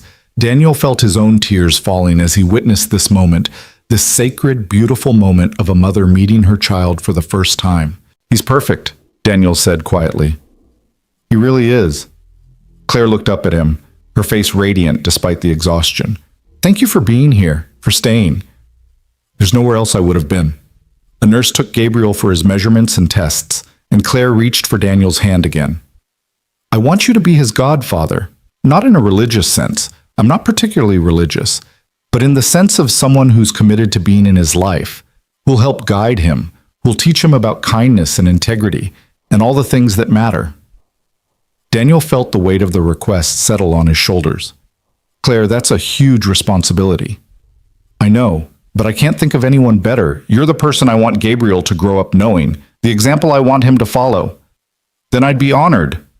They brought Gabriel back and Claire nursed him for the first time while Daniel sat in the visitor chair, bearing witness to the beginning of their story together. Around 4 a.m., he finally stepped out to the waiting room to share the news. The crowd had thinned, some of the board members had gone home, though a few executives remained. Patricia jumped up when Daniel emerged. Well? A boy, Gabriel James Whitmore, 7 pounds, 3 ounces. Both mom and baby are healthy and perfect. The relief in the room was palpable. People hugged each other, pulled out their phones to share the news, and asked when they could visit. Daniel fielded questions for a few minutes before excusing himself to call Mrs. Patterson. Helen, it's Daniel. I'm so sorry about the time. Nonsense. I've been awake waiting for news. How is she? She's amazing. The baby's amazing. Everything's amazing. Daniel realized he was rambling, punchy from exhaustion and emotion. I'll be home in a few hours. Maddie doesn't have school today, right? Teacher Professional Development Day. She'll sleep late. Take your time, Daniel. You did a good thing tonight. Daniel returned to Claire's room to find her settled in a recovery room with Gabriel sleeping in a bassinet beside her bed. She looked exhausted but happy, her hair a mess and her hospital gown unflattering, but Daniel didn't think he'd ever seen her look more beautiful. Your fan club is asking when they can visit, he said. Tell them noon. I need a few hours to just be with him, to figure out how this works. That's smart. Daniel moved to look at Gabriel, at his tiny fists and scrunched up face. He's really something, Claire. He is. And he's going to grow up in a world where kindness matters, where character counts for something, where people help each other because of what we're building together. No pressure on the kid, Claire laughed softly. None at all. He just has to change the world, one person at a time. Daniel stayed until the sun came up, talking quietly with Claire about parenting and fear and hope, about Lily's wings and bridges forward, and all the work still ahead of them. When he finally left the hospital, the December morning was crisp and bright, and Daniel felt like he was walking through a new world, one where impossible things happened, where kindness was rewarded, where stories had happy endings. He picked up Maddie from Mrs. Patterson's house, and she immediately bombarded him with questions about where he'd been all night. Daniel told her about the baby, about being in the delivery room, about becoming a godfather. Does that mean Gabriel is like my brother? Maddie asked, processing this new information. Not exactly. More like a cousin, maybe. Someone we'll be in each other's lives who we'll care about and help grow up. Can we visit him? Later this week, when Claire's home and settled. But Maddie, there's something else I want to talk to you about. Daniel pulled out his phone and showed her photos he'd taken at the launch event, her drawing blown up on the banner, the crowd gathered beneath it, the Lily's Wings logo featuring her stick figure with angel wings. Your drawing is helping people now, lots and lots of people. Maddie stared at the photos, her eyes wide. That's my drawing. It is. And it inspired a whole program about helping people who do the right thing. You did that, sweetheart. Your belief in kindness, in helping others, that's making a real difference now. Does that make me a superhero too? Daniel pulled his daughter into a hug, breathing in the scent of her shampoo, feeling the solid weight of her in his arms. Yeah, baby, it absolutely does. The next few weeks were a whirlwind. Daniel divided his time between launching the Second Bridges Forward cohort, reviewing Lily's Wings applications, and helping Claire adjust to new motherhood. He visited her townhouse regularly, bringing groceries and helping with laundry and holding Gabriel so Claire could shower. Maddie came along sometimes, enchanted by the tiny baby and surprisingly gentle with him.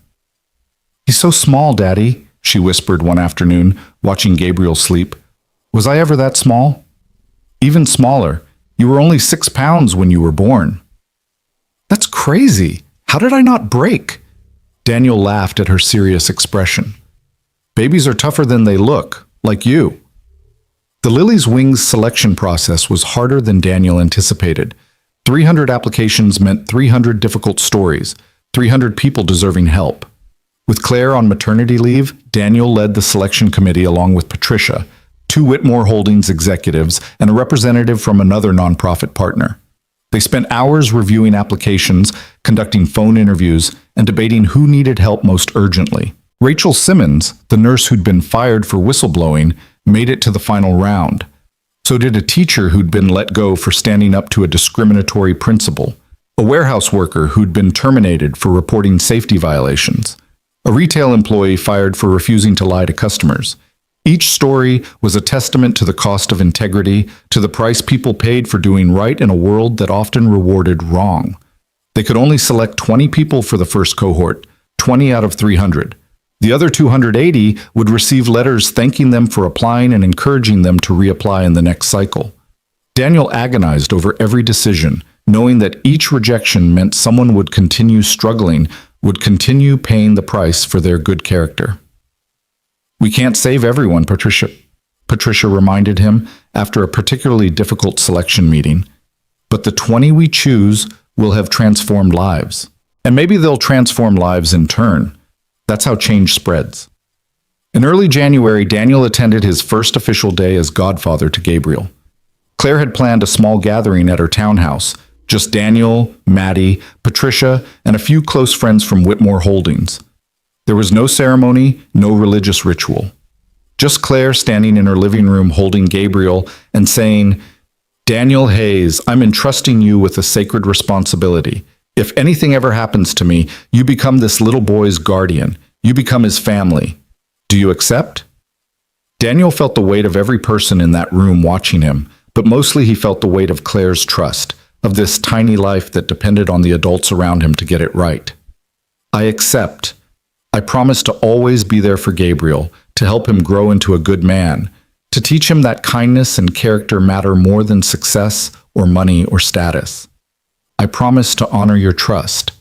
Maddie tugged on his sleeve. "Daddy, does that mean if something happens to Ms. Claire, Gabriel comes to live with us?" "That's exactly what it means, sweetheart." "Cool. I always wanted a brother." Everyone laughed, the tension breaking, and they moved on to cake and presents and cooing over how much Gabriel had already grown. But later, as Daniel drove home with Maddie asleep in the back seat, he thought about the promise he'd made, about how his life had expanded in the past 3 months to include people he'd never expected: Claire, Gabriel, the participants in his programs, the applicants counting on Lily's Wings to give them a chance. He thought about that morning in the rain, about the split-second decision that had changed everything. If he'd driven past Claire that day, where would he be now? Probably still at Freshmart, probably still miserable, probably still just surviving instead of actually living. But he'd stopped, and that choice had led to this, to meaningful work, an expanded family, and a life that actually mattered. By February, the first Lily's Wings cohort was selected and the placement process began. Daniel worked with partnering organizations to match participants with opportunities aligned with their skills and situations. Rachel Simmons, the nurse, was connected with a hospital in a neighboring state that valued whistleblowers and had robust protections against retaliation. The teacher was placed in a district known for progressive policies and strong union support. The warehouse worker received training in OSHA compliance and was hired by a company that prioritized worker safety. Each placement felt like a small victory, but Daniel knew the real work was just beginning. Changing jobs was only the first step. The real transformation came in the months that followed. Improving yourself, rebuilding confidence, learning to trust that your next employer wouldn't punish you for having principles. Daniel created a mentorship component for Lily's Wings, pairing each participant with someone who'd successfully navigated similar challenges. He organized monthly check-ins and quarterly gatherings where participants could support each other and share their experiences. He documented everything meticulously, knowing that the program's continued funding would depend on demonstrable outcomes. By March, the results were already showing promise. 18 of the 20 participants were thriving in their new positions. 2 were struggling. One had discovered that their new workplace had its own problems. The other was dealing with family issues that made employment difficult. But Daniel worked with them to find solutions and support. This wasn't about perfection. It was about giving people a fighting chance. The nonprofit watchdog published a follow-up article in April, checking in on the programs and initiatives that had sparked controversy months earlier. Richard Marsh, the journalist who'd initially questioned Daniel's hiring, now praised Lily's Wings as an innovative approach to addressing character-based discrimination in the workplace. He interviewed 3 participants, all of whom credited the program with transforming their lives. But he also didn't shy away from tough questions. The fundamental challenge remains, Marsh wrote. Lily's Wings, for all its good intentions, is still dependent on the largesse of wealthy individuals and corporations. It provides opportunities but doesn't address the systemic issues that make such opportunities necessary. Why do we live in a society where being kind and ethical can cost you your livelihood? Until we answer that question, programs like Lily's Wings will remain band-aids on a wound that requires surgery. Daniel found himself agreeing with the critique even as he bristled at it. Yes, they were treating symptoms rather than diseases. Yes, systemic change would require policy reforms and cultural shifts that went far beyond what one program could accomplish. But in the meantime, people needed help. Families needed stability. And if Lily's Wings could provide that while also raising awareness about these broader issues, wasn't that better than doing nothing? He called Marsh to discuss the article. I wanted you to know that I appreciate your honesty. You're right that we're not solving the root problems, but we're helping real people right now, and that matters. It does matter, Marsh agreed, and I'm genuinely impressed with what you've built, Daniel. But don't let success make you complacent. Keep pushing for bigger changes. Keep using your platform to highlight these systemic issues. I will, I promise. Spring brought new challenges and new opportunities. The second Bridges Forward cohort graduated with an 85% job placement rate. Local businesses were starting to specifically request referrals from the program, recognizing that participants came with strong work ethic and commitment to excellence. Daniel began getting calls from other cities asking about replicating the model. Claire returned from maternity leave in April, and they resumed their monthly check-in calls. But now the calls often included Gabriel's babbling in the background, Claire's occasional need to pause for nursing breaks, and conversations about the intersection of parenting and professional life. I understand your life so much better now, Claire said during one call, bouncing Gabriel on her knee while reviewing Daniel's monthly report. The constant juggling, the guilt about being away from your kid, the exhaustion of trying to do everything well. How did you manage alone for 3 years? Barely, and with a lot of help from Helen Patterson. Claire, if you ever need anything, childcare backup, someone to hold Gabriel so you can sleep, whatever, just call me. That's what godfathers are for. I'm taking you up on that. Next week I have a board meeting that conflicts with Gabriel's doctor appointment. Can you take him? And so Daniel found himself sitting in a pediatrician's waiting room on a Tuesday morning, holding a 4-month-old baby while Maddie was at school and his work laptop sat unopened in his bag. Gabriel was teething and fussy, and Daniel walked him around the waiting room, bouncing gently and murmuring the same nonsense words he'd once used with Maddie. You're good with him, a woman in the waiting room observed. Is he your son? Godson. But yes, I'm good with him. Daniel smiled down at Gabriel, who'd finally settled against his shoulder. I've had practice. The simple act of helping Claire with childcare felt significant in a way Daniel couldn't quite articulate. This wasn't about programs or initiatives or making a difference at scale. This was just one person helping another with the ordinary challenges of daily life. And maybe that was just as important as any professional achievement. The small acts of service that held communities together, that made life manageable, that reminded people they weren't alone. By summer, Lily's Wings had expanded to include a second cohort of participants. The board of Whitmore Holdings, impressed by the outcomes of the first year, increased funding to support 40 participants. Applications flooded in, over 600 this time. As word spread about the program's success, Daniel hired an assistant to help manage the volume. A recent college graduate named Amy, who'd heard about Lily's Wings and applied for the administrative position specifically because she believed in the mission.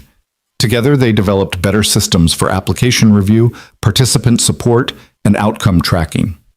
We're building something real, Amy said one afternoon, surrounded by files and spreadsheets, something that's going to outlast any of us individually.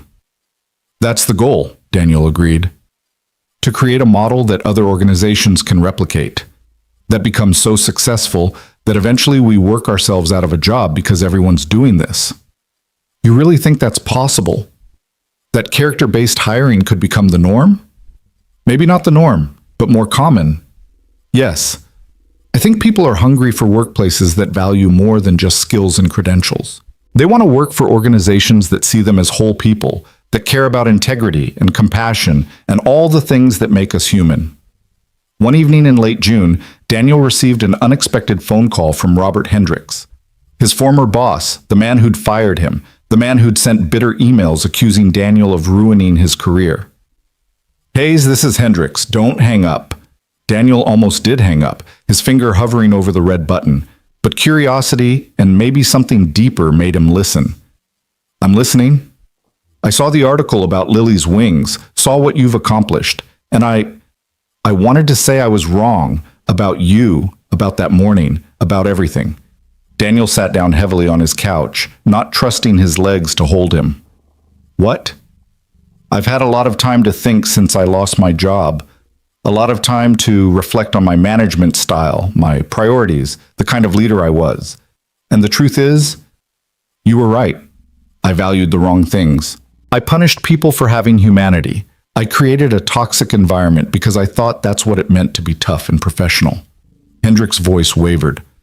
"I'm in therapy now, trying to understand why I operated that way, why I hurt people. And I realized I owe you an apology. You were a good employee, a good person. You didn't deserve what I did to you." Daniel felt a complicated tangle of emotions, anger for what Hendricks had put him through, vindication that he was finally being proven right, and something uncomfortably close to sympathy for a man who'd clearly been struggling. "Thank you for saying that. It means something. Does it help? Does it make any difference now?" "Honestly, I don't know. I'm in a good place now, better than I was at Freshmart. So, in a weird way, you firing me led to something positive. But it was terrifying at the time, and I'm still angry about how it happened." "You have every right to be angry. I was cruel, unnecessarily cruel." Hendricks paused. "I heard that Claire Whitmore fired me because of you, because of your case. She fired you because of a pattern of behavior that my case exposed. You made that bed, Hendricks. I'm sorry you lost your job, but you earned that outcome." "I know. That's what I'm trying to tell you. I know that now. And I'm working on becoming someone different, someone better. It might be too late to save my career in management, but it's not too late to become a decent human being." They talked for a few more minutes, an awkward conversation between two men who'd hurt each other in different ways. When they hung up, Daniel felt exhausted, but also lighter somehow. Hendrick's apology didn't erase what had happened, didn't magically heal old wounds, but it was closure. It was acknowledgement. It was enough. The summer passed in a blur of work and family time. Daniel took Maddie to the community pool on weekends, where she practiced her swimming and he tried not to worry every time she jumped off the diving board. They visited Claire and Gabriel regularly, and Maddie took her role as big sister figure very seriously, always wanting to help with feeding or playing or reading board books to a baby who mostly just chewed on them. In August, Community Solutions Partners held its annual gala, a fundraising event that Daniel had been planning for months. The theme was Building Bridges, celebrating the success of Bridges Forward and showcasing participant stories. 5 graduates spoke at the event, sharing how the program had transformed their lives. Miguel Rodriguez, who'd started his IT job back in January, brought his wife and children. "Before Bridges Forward, I was depressed. I felt like I'd failed my family, like I couldn't provide for them no matter how hard I tried. Now I have a career with growth potential. My kids look at me with pride instead of worry. That's everything." The gala raised over $200,000, surpassing every expectation. Daniel stood at the back of the room, watching donors write checks and business cards being exchanged, and felt a profound sense of gratitude for how far they'd come. Patricia found him there, a glass of wine in each hand. She offered him one. "We did it. We actually did it." "You did it," Daniel corrected. "I just showed up and worked hard." "No, Daniel, you showed up and transformed this organization. Before you, we were good at what we did. But you made us great. You brought passion and innovation and a level of commitment that inspired everyone around you. Don't minimize that. They clinked glasses and drank, watching the crowd celebrate their shared success. By September, a year after that morning in the rain, Daniel had become somewhat of a minor celebrity in nonprofit circles. He was invited to speak at conferences about character-based hiring and second-chance employment. Organizations across the country reached out asking for advice on replicating the Lily's Wings model. He was profiled in a national magazine with the headline, "The Man Who Chose Kindness Over Career and Found Both." But despite the recognition and success, what Daniel valued most were the small, ordinary moments. Maddie's gymnastics recital where she nailed her beam routine and beamed with pride. Sunday dinners at Helen Patterson's house where they ate pot roast and laughed at old stories. Quiet evenings holding Gabriel while Claire caught up on sleep. The daily grind of work that actually mattered, helping people, solving problems, building something meaningful. One October evening, almost exactly a year after he'd stopped to help Claire in the rain, Daniel received a text message from a number he didn't recognize. It included a photo of a young woman in nursing scrubs, smiling broadly in what looked like a hospital hallway. The caption read, "First day at my new job. Thank you for believing in me. Rachel Simmons." Daniel showed the photo to Maddie over dinner. "Remember Ms. Rachel, the nurse I told you about who lost her job for doing the right thing? The one who told on the bad doctor. That's her. She just started a new job at a hospital that values people like her because of Lily's Wings." Maddie studied the photo seriously. "She looks happy." "She does. Because someone gave her a second chance to use her talents and do good work. Like Ms. Claire gave you a second chance. Exactly like that." "Daddy, do you think Mommy would be proud of us? Of what we're doing?" The question hit Daniel in the chest, unexpected and profound. He set down his fork and really looked at his daughter, at this wise, compassionate 8-year-old who still believed in superheroes and angel wings and the fundamental goodness of people. "I think Mommy would be incredibly proud of both of us, baby. Proud of how we've taken our grief and our struggles and turned them into something positive. Proud of how we help people. Proud of how we remember that kindness matters, even when it's hard. I miss her." "Me too. Every single day. But I think she's with us, Maddie. In the choices we make, in the values we hold, in the way we treat other people. That's how she lives on." That night, after Maddie was asleep, Daniel sat on his back porch in the October chill and thought about the past year. About the choice in the rain that had seemed like the end of everything but turned out to be the beginning of something better. About Claire and Gabriel, about Patricia and the team at Community Solutions Partners. About all the participants whose lives had been transformed by second chances. He thought about the drawing Maddie had made, about the stick figure with angel wings that now represented a movement, a philosophy, a commitment to valuing character over credentials. He thought about how that simple crayon image had inspired something larger than any of them had imagined. His phone buzzed with a text from Claire. Gabriel took his first steps today. First words were no and more, which pretty much sums up parenthood. "Come see us this weekend? Maddie can teach him to walk properly." Daniel smiled and typed back, "We'll be there. Wouldn't miss it." As he sat there in the darkness, Daniel felt something he hadn't felt in years, peace. Not the absence of challenges or struggles, but a deep certainty that he was exactly where he was supposed to be, doing exactly what he was meant to do. He'd stopped to help someone in the rain. That moment of kindness had cost him everything he thought he had and given him everything he actually needed. It had cost him a job, but given him a purpose. It had cost him security, but given him meaning. It had cost him comfort, but given him joy. And looking back now, knowing everything that followed, Daniel wouldn't change a single thing. Because sometimes when you stop to help someone else, you find the road that leads you home. Not back to where you were, but forward to where you were always meant to be. The storm that had seemed like destruction had actually been transformation. The rain that had felt like punishment had actually been baptism. And the stranger he'd helped had become family. Not through blood, but through something stronger. Shared values, mutual respect, and a commitment to building a world where kindness wasn't just rewarded in fairy tales, but in real, messy, complicated life. Daniel finished his beer and stood, ready to go inside to his warm house and sleeping daughter and all the blessings he'd somehow been given. Tomorrow he'd wake up and go to work helping more people find their own second chances. He'd review Lily's Wings applications and check on Bridges Forward participants and answer emails and attend meetings and do all the ordinary work that added up to something extraordinary. But tonight, he'd just be grateful. Grateful for a flat tire in the rain. Grateful for a woman brave enough to use her privilege to help. Grateful for a daughter who believed in angel wings. Grateful for a job that mattered and a life that meant something. Grateful that he'd made the choice to stop, to help, to care about someone other than himself. Because in the end, that's all any of us can do. Stop in the rain when someone needs us.